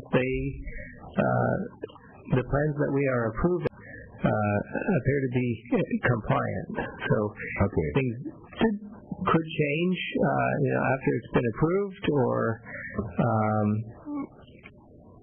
Were you able to pull the plan on the Chase? I haven't looked at that one, but I understand, and you've described that to me, and I get what that issue is. I'm not sure how they are going to be able to deal with that, unfortunately. But it has to do with you go in up a ramp, but then there's a step down into their outdoor dining area. So it's almost like they need a gate that swings open or something to get into the. So the process you describe is to bring those to your attention, and I'm wondering, do I need to do that more formally with the Chase, or? Well, yeah, I guess it had been an email. I know we had conversation, and so I could see I had left off, and you felt like something was in the works on that. Yeah. So I would say at this point, no. We've had the conversation twice now, and I'll make sure that we take a closer look at that and get back to you. And that one also had the only high-top tables, is that correct? Yeah. Okay, so there are no lower tables. Correct. Okay. And then we also, at the sidewalk committee, talked about removing some newsstands. There was a problem for many people, but I know Bob really had a bone to pick with those newsstands that are sitting out there in the middle of nowhere. So Jim said he would look into those. I pointed out one at the old Greyhound station that's totally dilapidated, not used at all. I sent a picture to him last week, but it's still there as last I looked. But we did look at trying to clean up some of those newsstands. Yeah, one thing that's sort of an ongoing discussion with the sidewalk ad hoc committee is we have a safe path of travel for all pedestrians, and how we can address some of the temporary clutter that's on sidewalks, whether it's signs that are sticking out that maybe are and I know there's some obstructions in the lobby and the entrance of the downtown library. that are these things that stick out, that the stanchions that they're on are inset. And if you're with a white cane, your cane misses. It doesn't hit that stanchion, and the protrusion hits you right in some part of the body. So there's some ongoing issues with those types of objects and that type of clutter on sidewalks and inside buildings that we're talking about. Brian, you're aware of the problem with those little libraries where they had this. Okay, now this is inside the library, so it's not public works. They do have some stuff in the lobby that have a small pedestal that you can run into, and that's not your job. So who should that get reported to? Because it's not on the public right away. Yeah, I did see some emails on that earlier this week.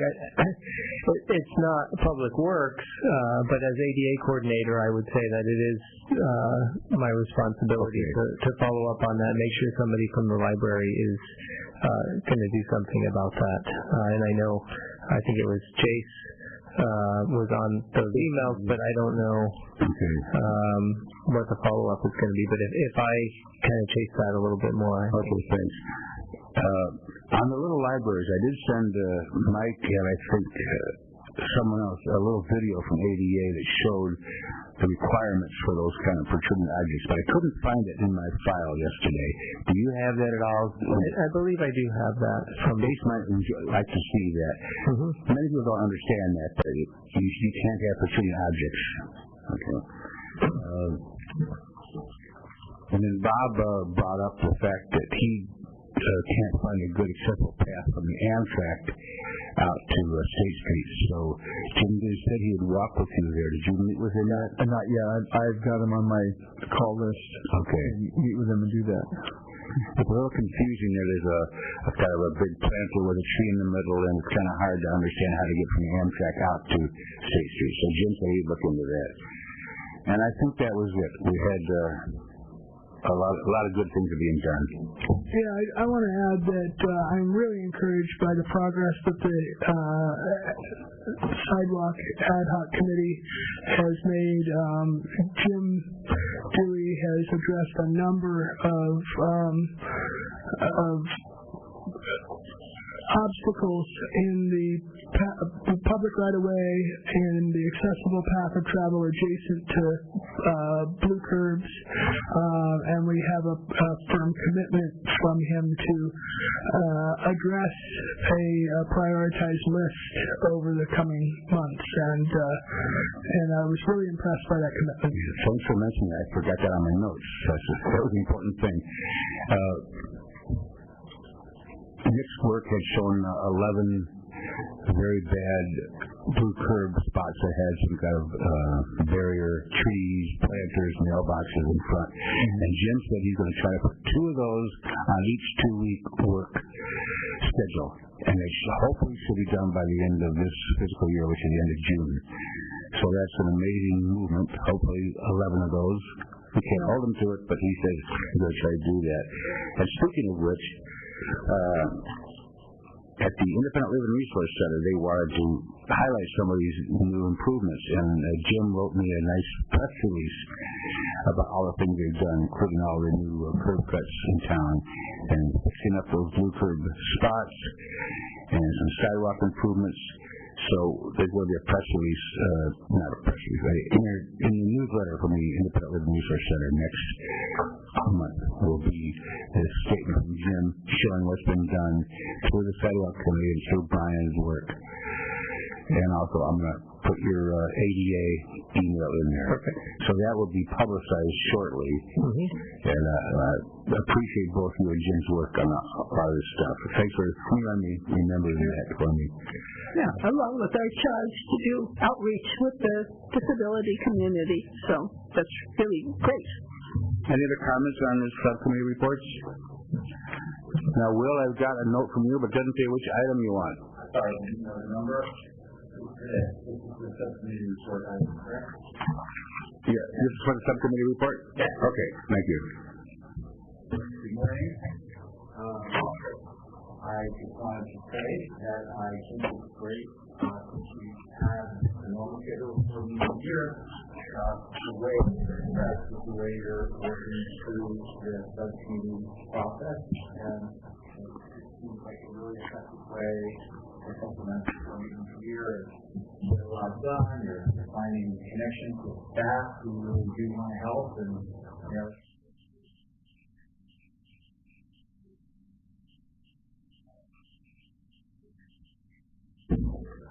members of the committee over the years have been following drop in and drop out because of engagement, and that's great. People have different ability or interest in how much time they want to devote to it.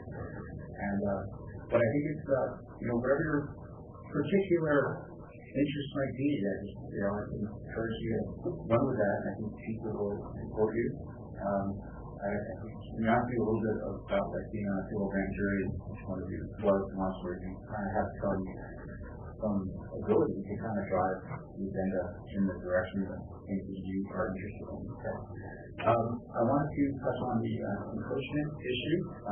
Very, very quick background and a question for processing something that I wanted to. So, the three quarter inch of real estate in the city is either on a private site or it's public right of way. Crime jurisdiction, public works jurisdiction is the public right of way. So, for the private site, it's the building permit process, the building code, compliance, plan check process, the building official. But what happens is the broadest view of encroachment permits is that when a private party wants to build something on public land, they're completely secured of that public land and they have a process. Quite often, there are encroachment requests that are actually co-accessibility. Somebody wants to build a rent, they don't have room. The city, by accommodating that, letting them use a little bit of city real estate, you're able to get better access to the building. So that is a good news story. The concern I have, what I'm seeing, especially if this happens down in the funk zone, where you've got buildings that were built right up to the property line, because they were warehouses, or sometimes there was a railroad siding, sometimes there was just like a truckload dock. And as part of the conversion to public accommodations, restaurants, stores, places you might want to go, a lot of instances, the property owner just look at theirs. And that theirs is in the public right away without an encroachment permit. So I'd like to ask Ryan what the process is for the kind of after the fact and encroachments when they come to light, because the thing that I'd like to pursue is normally, as you know, when something's built, and it's always been that way, before 88, before the building code, they get to keep it, even though it's inaccessible. We look for ways for people to have to make it accessible, but it's not always required, right? So here's a situation where something's been built in the public right away. It was never permitted. They need a permit now, and I'd like to try to get involved and make sure that that's not a situation where you say, oh, it's been there for 20 years, or something we can do about it. Because in some of these situations, in essentially the same amount of public real estate where they have stairs now, and they want to keep that stairs, they can do it there. So I guess the question for mine is there a way to keep tabs on the encroachment permit process? Because I haven't found one, and is there a person in charge of that? And I think there should be a real estate department or something. And is there any opportunity for attention? If there's a situation where we can, hey, this could actually ask for more accessibility.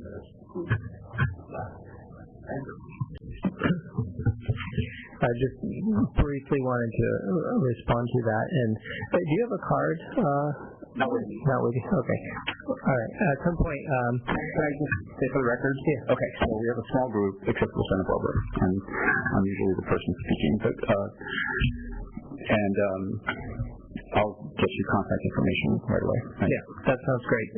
We have the way engineering is set up. There's four now main sections, but one of them is right-of-way management, and when there's encroachment permits, it goes through that group, and we could have a meeting at some point with the principal of that group just to kind of brainstorm essentially on what we could do to make that maybe more consistent Sounds good. Will, you're going to contact Brian then? Okay, good. All right. The next one is the ADA coordinator's annual report. Yes, and I just want to remind the committee that we're going through our time pretty quickly here. This isn't a large item, but I did want it to be a standalone item to talk about the annual report to council. Let me just get this thing full screen here. So last year when Mike Wiltshire took this to council, that was in July. I think the resolution says that the ADA coordinator shall report annual to council at a regular public meeting regarding the activities of the committee at a date to coincide roughly with the end of the term of the current chairperson. We've kind of gotten away from that, and I think that's been okay. I think it's been more in line with the city's fiscal year for one reason or another. We got away from it because we weren't doing anything. Okay, so we've gotten completely away from it. So the last one was something. The last one was in July, and the kind of key bullets that Mike presented were the history and the role of the committee, recent activities and achievements, and then he did spend a bunch of time on future goals and objectives, and that's where I looked back on his presentation from July to see, what items from that, and I think I have them listed here, which items are still kind of on the radar, and which ones maybe some of them we have finished. So anyway, I'm going to just read through each of those to remind the committee of what Mike had when he presented to council. I don't know for sure that these were the committee's top priorities, but this is what he shared to council. And that was revising the resolution. We already talked about that earlier today. Work with downtown parking to provide input on accessible blue curb parking throughout the city, and based on what Nick presented earlier, it sounds like that is still a ways from being a completed task. Next one was work with Public Works on prioritizing accessible paths of travel in the public right-of-way. I'm not aware of that being done in a programmatic way. And again, I don't know that this was the committee's priority, but this was what Mike presented to council, and then continue to provide accessibility input on capital projects. And I think that will always be a priority of this committee. So just with that, I just wanted to kind of put that out there. I'm not looking for an action from the committee, but any kind of discussion about ideas of what we could do with this item.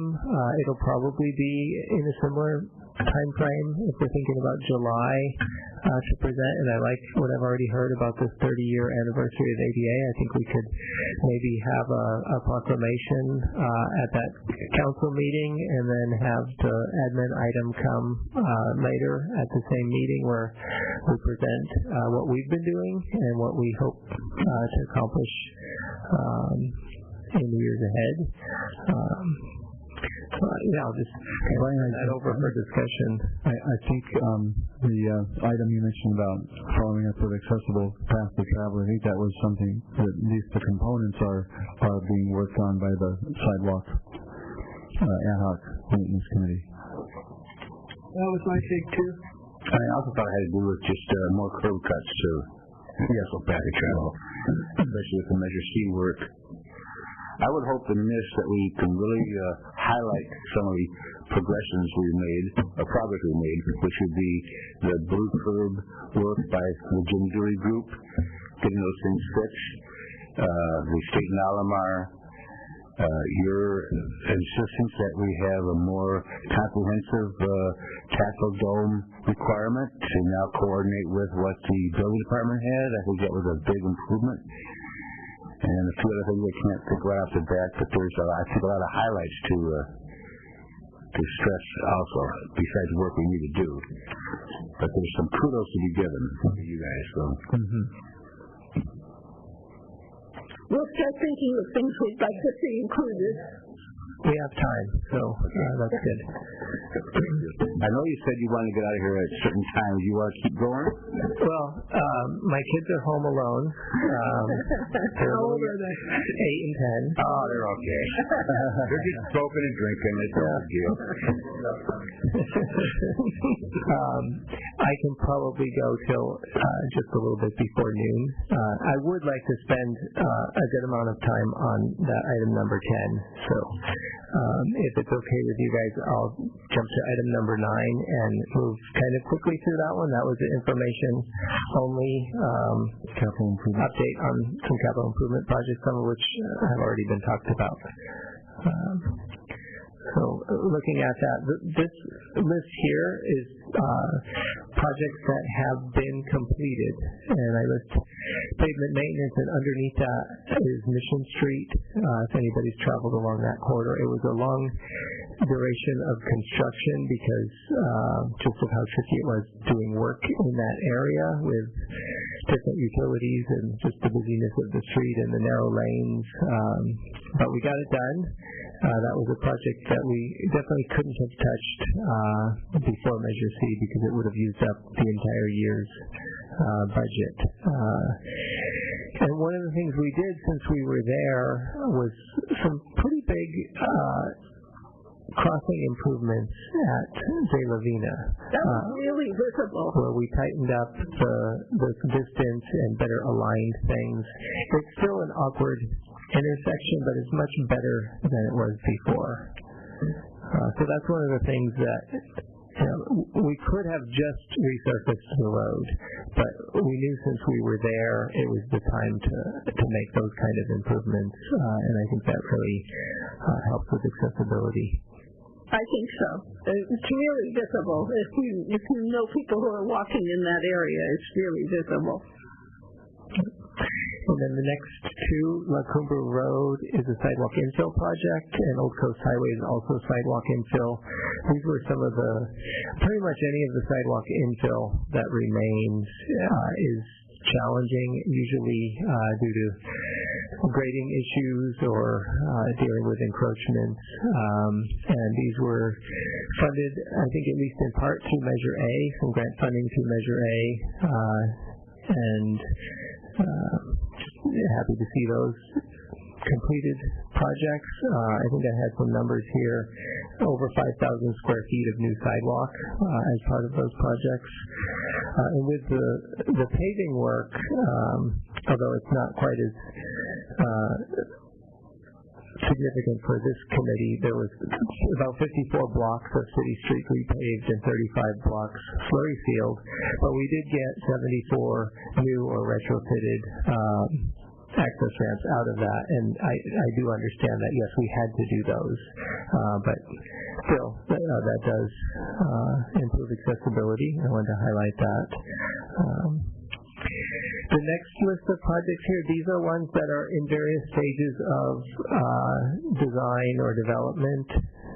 From the top of the list is closest to construction, and the bottom of the list is probably furthest away from construction. But Las Positas MODOC multi-use pathway, that is 100% designed, and we should be out to bid later this month. That is a pretty big project. It's almost entirely grant funded through Active Transportation Program, and it'll be a off-street pathway from basically county line on MODOC all along MODOC and then down Las Positas all the way to the roundabout. So a huge addition. Amazing. Yeah, pretty amazing to get that and have it be mostly grant funded. The next, I don't know if this committee has heard much about this project, but I'm sure it is something that you guys would be interested in and probably want to have the design team come here and talk about. But State Street undercrossing, I'm guessing you've all been through that corridor, and it's kind of dark and narrow and loud. That's part of what bothers me going through there. This is the main one on. This is State Street going under the freeway. Just not a great design for the amount of people that are going through there. And with those columns, unfortunately, blocks about half of the path of travel. So we have applied for and got funding for design and construction to basically double the width of the path of travel on both sides for pedestrians going underneath the freeway. It's very early in the process right now, and I just wanted to share that update with this committee, and if it's a project that you're interested in learning more about, we could probably schedule getting the design team in here to present. Yeah. Will there be a bike path there too?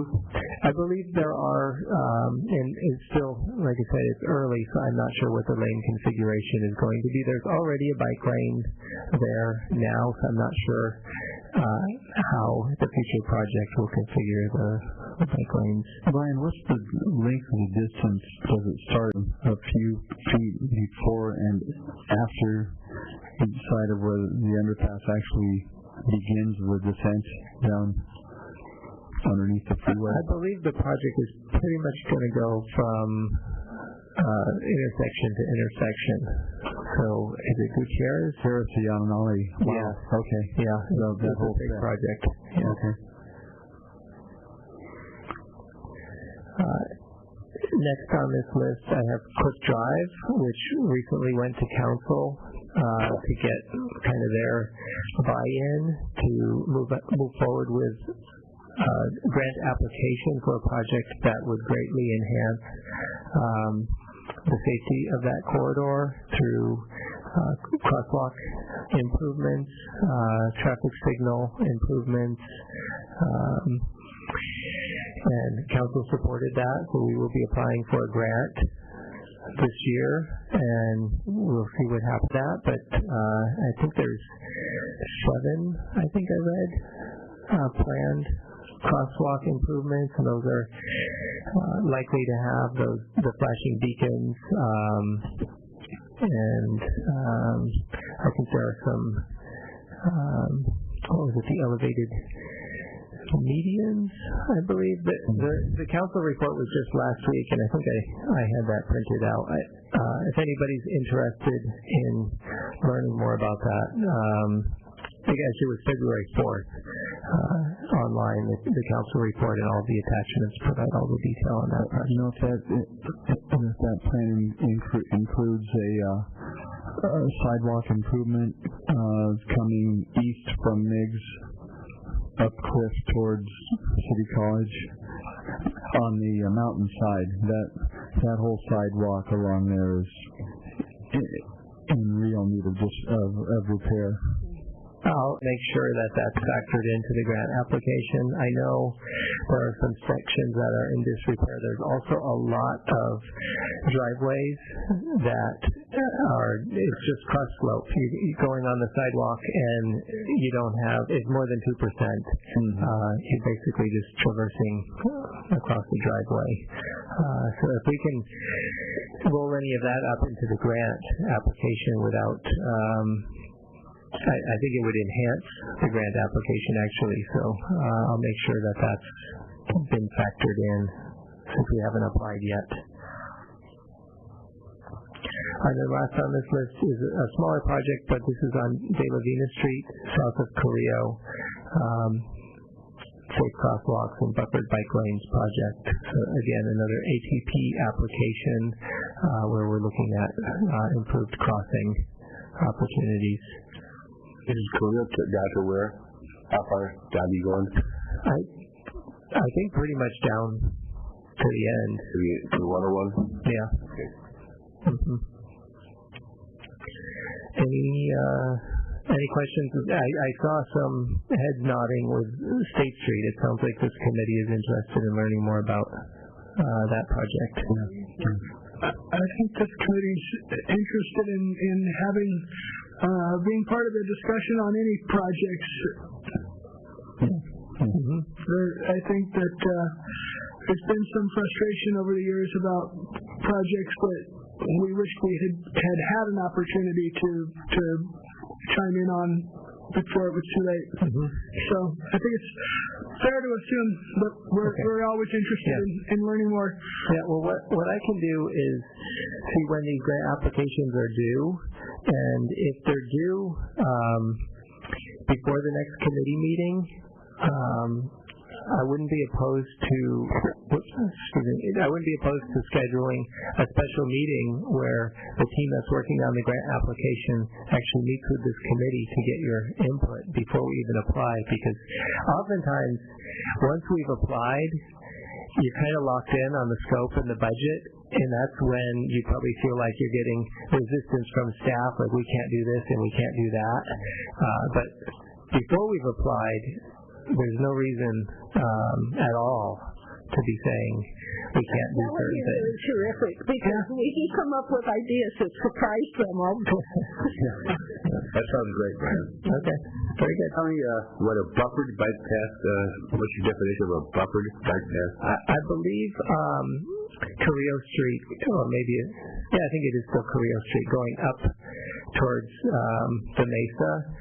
You'll see there's a bike lane, and then there's additional striping toward the vehicle path of travel, and that's what's considered a buffer. The bike's supposed to be more to the right, and those extra stripes are supposed to keep the cars away. Is that only coming down?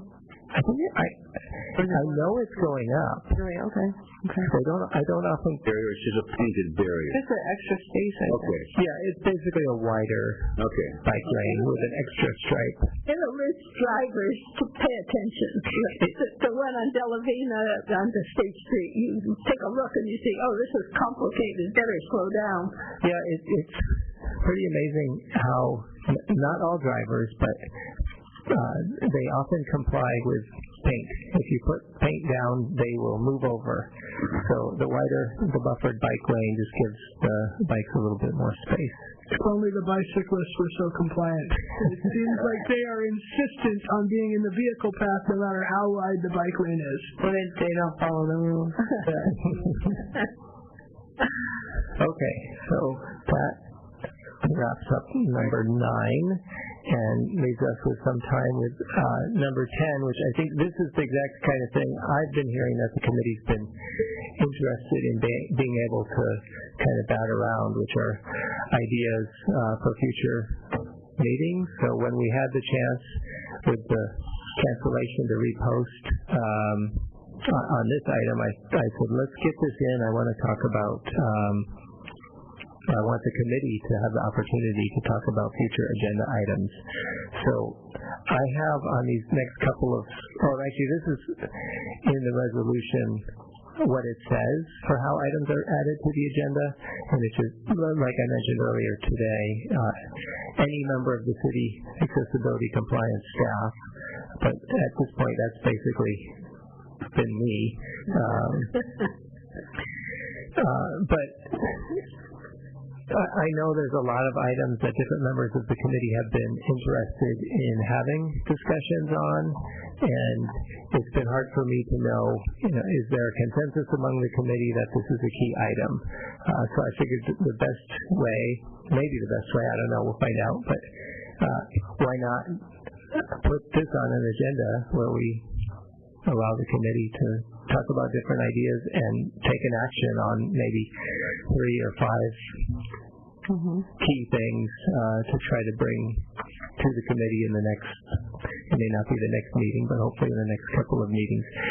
This list that I have, I think it's two slides worth of items on the list are things that I've heard about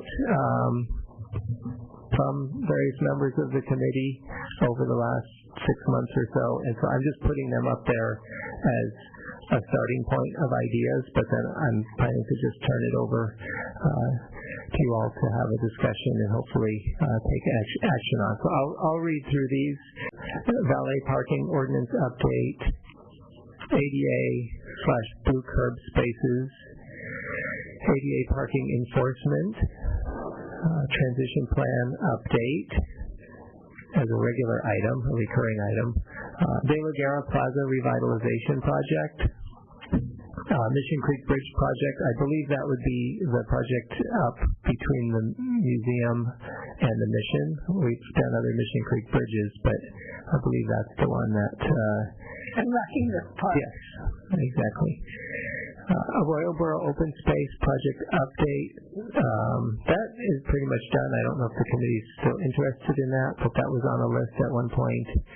Website accessibility, and then presenting to the ABR and or HLC or maybe even other boards and committees on ADA requirements.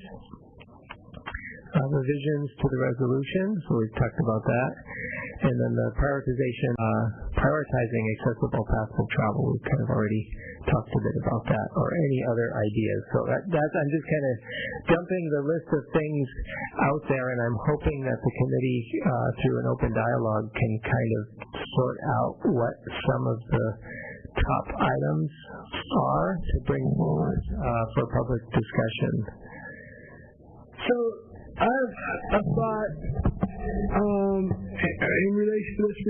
We have some ongoing discussions that seem to drop off the radar, and I think it'd be helpful to keep those. For example, the valet parking. It's been so long since we've got an update. We've kind of lost track of where that's at. If we could keep that in the meeting minutes or some way of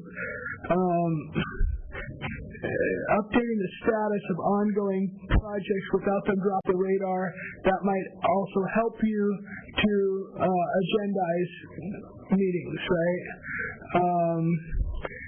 And we've got some of those things kept on for a while, and then they've seemed to have dropped off, and I don't know what the procedural breakdown was there. Every one of these things that you suggested is something that I'd be interested in having further discussion on. I'll hear from everyone else, and then we can talk about priorities. It seems like one of the items that's been tabled for several meetings is getting the police in to discuss parking enforcement. Yeah. I'd like to see that as a priority item maybe for the next meeting. I think that was mentioned. If it's good. Yeah. Okay. Barbara, I'm sorry, you were... That's what you say?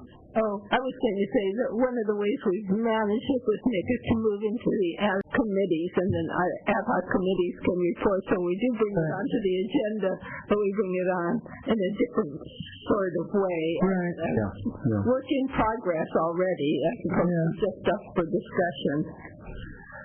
I would suggest a few of these items have a time stamp on them, such as the bike path and the Mission Creek Bridge. We don't want to put that off till too late, so I think some of these have to have a time stamp on them so we know when we can still have some input. And I think they're more important than other things, but they're time sensitive. So I think it's... Well, the first item there is the Royal Borough Open Space, and the one from your first page. I don't want to wait too long and find out that, they've already decided on something. Like their plaza and those. So maybe if you know what our end date is that we have to have input before, that would help us prioritize which one to do. They're all important. I think they're all good. But we don't want to miss something because of the time.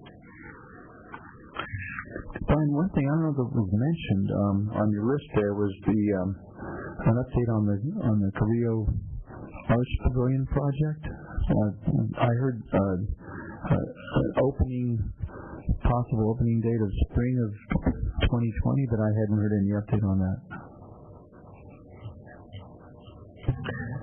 Yeah, I don't know what the exact what the latest update is. Unfortunately, that timeline has slid a bit. I was able to get in there, I think it was last month, for a tour, and it's looking very close, but sometimes it's those last few items that still take a while.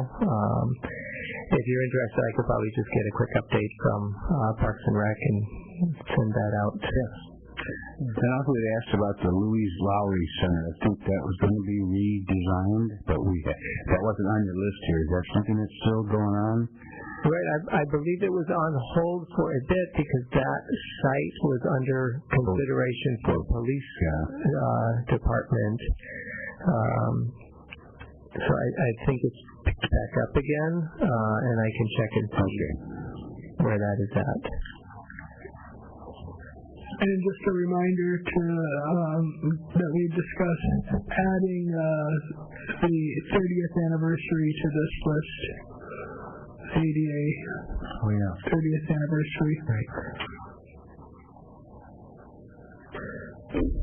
Now, would you like to send that list out and have us vote, or do you want to put on a survey, or what can we do the best way to help you out here? Do you want us to add some more stuff first and then have a prioritization vote, or what do you think? I'm not sure. I guess I was kind of hoping that there would be this easy answer right here today for some of the items. I understand it would never be a... Well, I'm really interested in the De La Guerra Plaza revitalization project, especially since we had somebody from the public talking about how accessible parking places get disappeared for events that take place there in particular, making them inaccessible. Yeah, I think that one's a great example of a project that hasn't gotten too far yet, and she did invite input from us, but when they meet or where we would give input, that's or how we would follow what they're doing, that wasn't clear. I know it takes a lot of time for staff to prepare a report and then come in and give a presentation, and I think that and sometimes, in my involvement on the Building and Fire Safety Code Board of Appeals, we get a written staff report that has, the blueprints, and then we have time to digest it and think of questions that we might want to ask. And I wonder if we might consider that approach with some of these instead of having a formal presentation, a Q&A session, just give a brief update with where the project is and what opportunities are ahead in a written format. Send it out, give us a chance to digest and review it prior to an AAC meeting, and then we can present questions that you can take back to the appropriate staff without having them come in and take time out of their day. The thing with the Mission Creek Bridge project, every time I drive through there, I think, I don't know how they're going to solve this problem at all. So.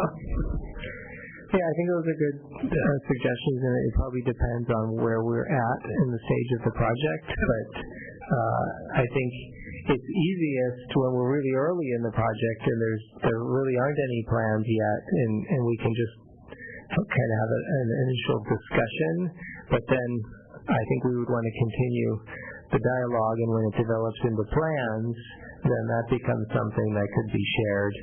And what I'm hearing is in advance makes it easier to sort of digest what's proposed, and depending on what's there, maybe we have staff come in and have a discussion about it, or maybe it's just enough to have that submittal.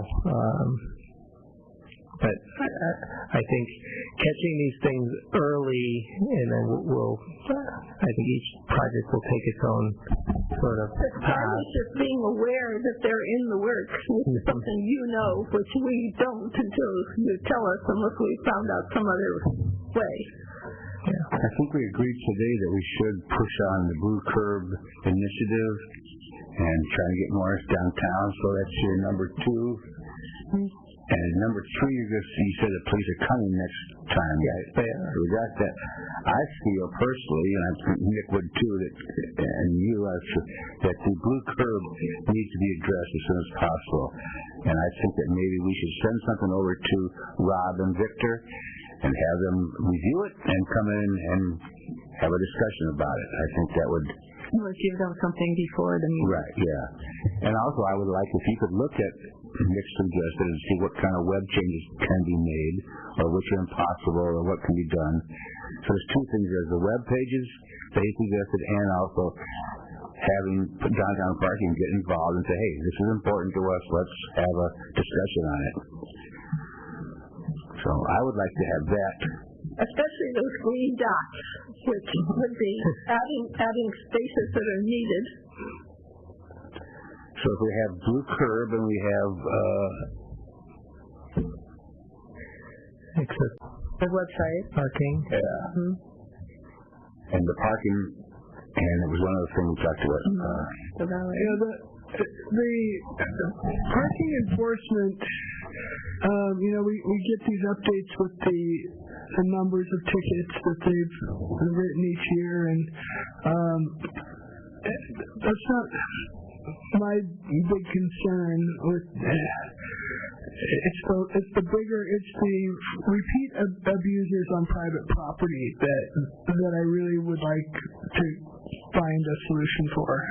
You'd like to track. Well, yeah, or just get the feeling that somebody in this municipality cares, and is willing to do something about it. It seems that the property owners' perceived rights, which may or may not be valid, are trumping our civil rights, and that's a problem for me. I agree there. I think it's my understanding that the parking enforcement people do ticket people who are parked in the wrong spot. That's not the problem. Right. How many tickets are issued. Right. Right. They could raise the rate. They could have more enforcement, but they're not doing their job. Right. Well, it sounds like Brian is willing to move in on this problem at this point, so let's see what happens. And do we have public comment on this? Yes, we do. I just wondered, are we done here? Did you... well, let's do the public comment. Before you have public comment. Okay. Thank you. Okay, so just a very quick comment. Conceptually, it seems to me your agenda items, you have discussion items and you have items that really require someone to prepare and come in and be available that day. So I love this use of discussion items that you guys are doing. I hope you keep doing it. I was just brainstorming a little on potential guests where, you get a list going and then at some point someone's available in your agenda. That way you're not dependent on one person being available. As Nick mentioned, I think the police ought to send someone back to follow up on the concerns about the police role in parking enforcement. In that same vein, each department of the city really sits on its own bottom, and they may even have their own transition plan, and so potential guests in the future could be someone from the airport to talk about the things they do to improve accessibility and accessibility issues they run into. Obviously, somebody from parks, somebody from the library. The waterfront department has all kinds of accessibility issues. They have a new director. I hear he's a good guy. And then two other categories of potential future guests. One is like nonprofits. To give an example, many of you have heard about the Gwendolyn Strong Foundation that is attempting to raise millions and build just a almost unprecedented part of a park with just beyond accessibility. And I don't know much about it. I know it's in the planning stages. Something like that could be, at their convenience. Maybe you would enjoy getting a presentation from a nonprofit. They probably have like sort of a pitch that they give about that project, that they could in the same vein, ILRC comes up a lot in this group. It's a fantastic organization, and just a brief presentation. Here's what we do. And the last category are sort of other quasi-public agencies or public agencies that actually impact on the city. The NTD, for example, we must have somebody in charge of accessibility who maybe could come in and have a discussion on that. And the county has a lot of facilities in the city. So, the county courthouse, which is historic, has a lot of inaccessibility that they struggle with because of the historic aspect of the interior. It's a rare building that's so historic on the interior as well as the exterior. And Mr. Louise, the county architect, is in charge of a lot of that. I believe he cares about accessibility. Maybe they do have other within the city limits. There's a lot of county facilities. So these are just some ideas for building a list of guests that get invited, and let Brian know at some future date, when they could possibly come in. Thank you. Thank you, Mr. Whalen. Do we have enough for next meeting? Yeah, I think we do. What I would like, if the committee is able to, is to actually make an action here, and it doesn't necessarily have to be ranked 1, 2, 3, 4, 5, but and I've kind of heard, and I have a few things starred here, but just for the record and to go into the minutes, it would be nice to get maybe like a top 5, and again, it doesn't have to be in order, but if possible, to get a consensus from the committee. Well, I know you want to go, so if you could email us the list, and we can rank them, each one of us, 1 through 5, and then you can go from there. Because I don't know what we can do in 5 minutes here. It's giving you a ranked list. And some of these being time sensitive, and we don't know the timelines on them, that creates another problem. But I think that we definitely need to get the 30th anniversary ADA discussion rolling sooner than later. That seems timely. The presentation, of course. I don't think that we need further discussion on website accessibility in this forum. I think that we can have that. We've made recommendations. We can work on those outside of committee. I agree with that. I think we're moving right along, and all of these things on the time are appropriate. I don't see anything else. I mean, the resolution, I guess that's something we need to get on the next agenda. Blue curb. That seems like a pretty full agenda. Can drop down to the bottom. Here for a while. I mean, that ship already sailed, right? That's the problem there is it's done without accessibility.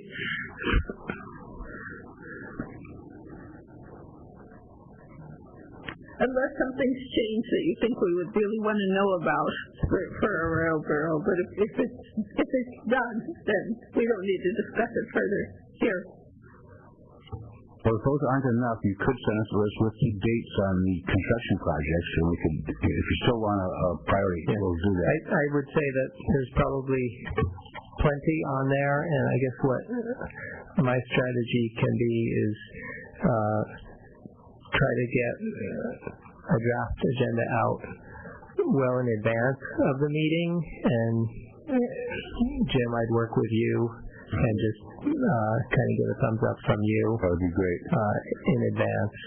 I feel we have enough suggestions right now. You got a whole agenda. Yeah, we could spend an hour trying to come up exactly. Those are out of the way, then we can work on the priority. But also quarterly, that means that there's an awful lot that's going to be happening between now and our next meeting to fine-tune your agenda. Right, and that's also why I said just a little bit ago that if I find out that this application due date is after the next meeting, before the next meeting, I wouldn't be opposed to calling a special meeting where we just talk about the elements of these upcoming projects.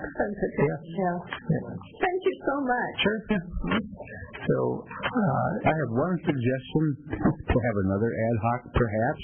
There might be some people on the group who know how to read plans and stuff, and maybe instead of having a special meeting every time, and at first want to have, I'm sure Susan would be one of those, have someone to just meet with your people, not making a special meeting, just look at the plans, have some questions or ideas, instead of always having to have a whole special meeting for everybody. It's just a thought. Yeah. You might want to have a construction review panel or something. As Megan was suggesting, we have send liaisons from our committee to work with other committees and I guess with the staff on particular issues. We think that would be most effective. Brian, we had mentioned in the past that there's some confusion with the various ad hoc committees and the possibility of having a standing subcommittee for expediting things like that. And you wanted to get a little further down the road and see how these things were working and for yourself and better understand it before we made a decision on that. But that's something else we probably want to discuss at some point. Yeah, right now I haven't made any decisions other than I'm noticing a lot of good is coming out of them, and that is a good thing. I'll make one comment there. If we have a real standing committee, then I think we have to have an agenda. They're open to the public, and I'm thinking sidewalk committee that's been suggested to be a standing. I don't know if I want to have all sorts of people showing up with all sorts of complaints about sidewalks that aren't really accessibility complaints. You know what I'm saying? If a standing committee, it's got to be a public meeting. And I don't know whether that's detrimental to the progress we've made so far. Just my concern. Mm-hmm. But I think we have enough for next agenda. Yep. Okay. And let's let Brian get home to his kids. All right. Thank you all. Thanks, Kim.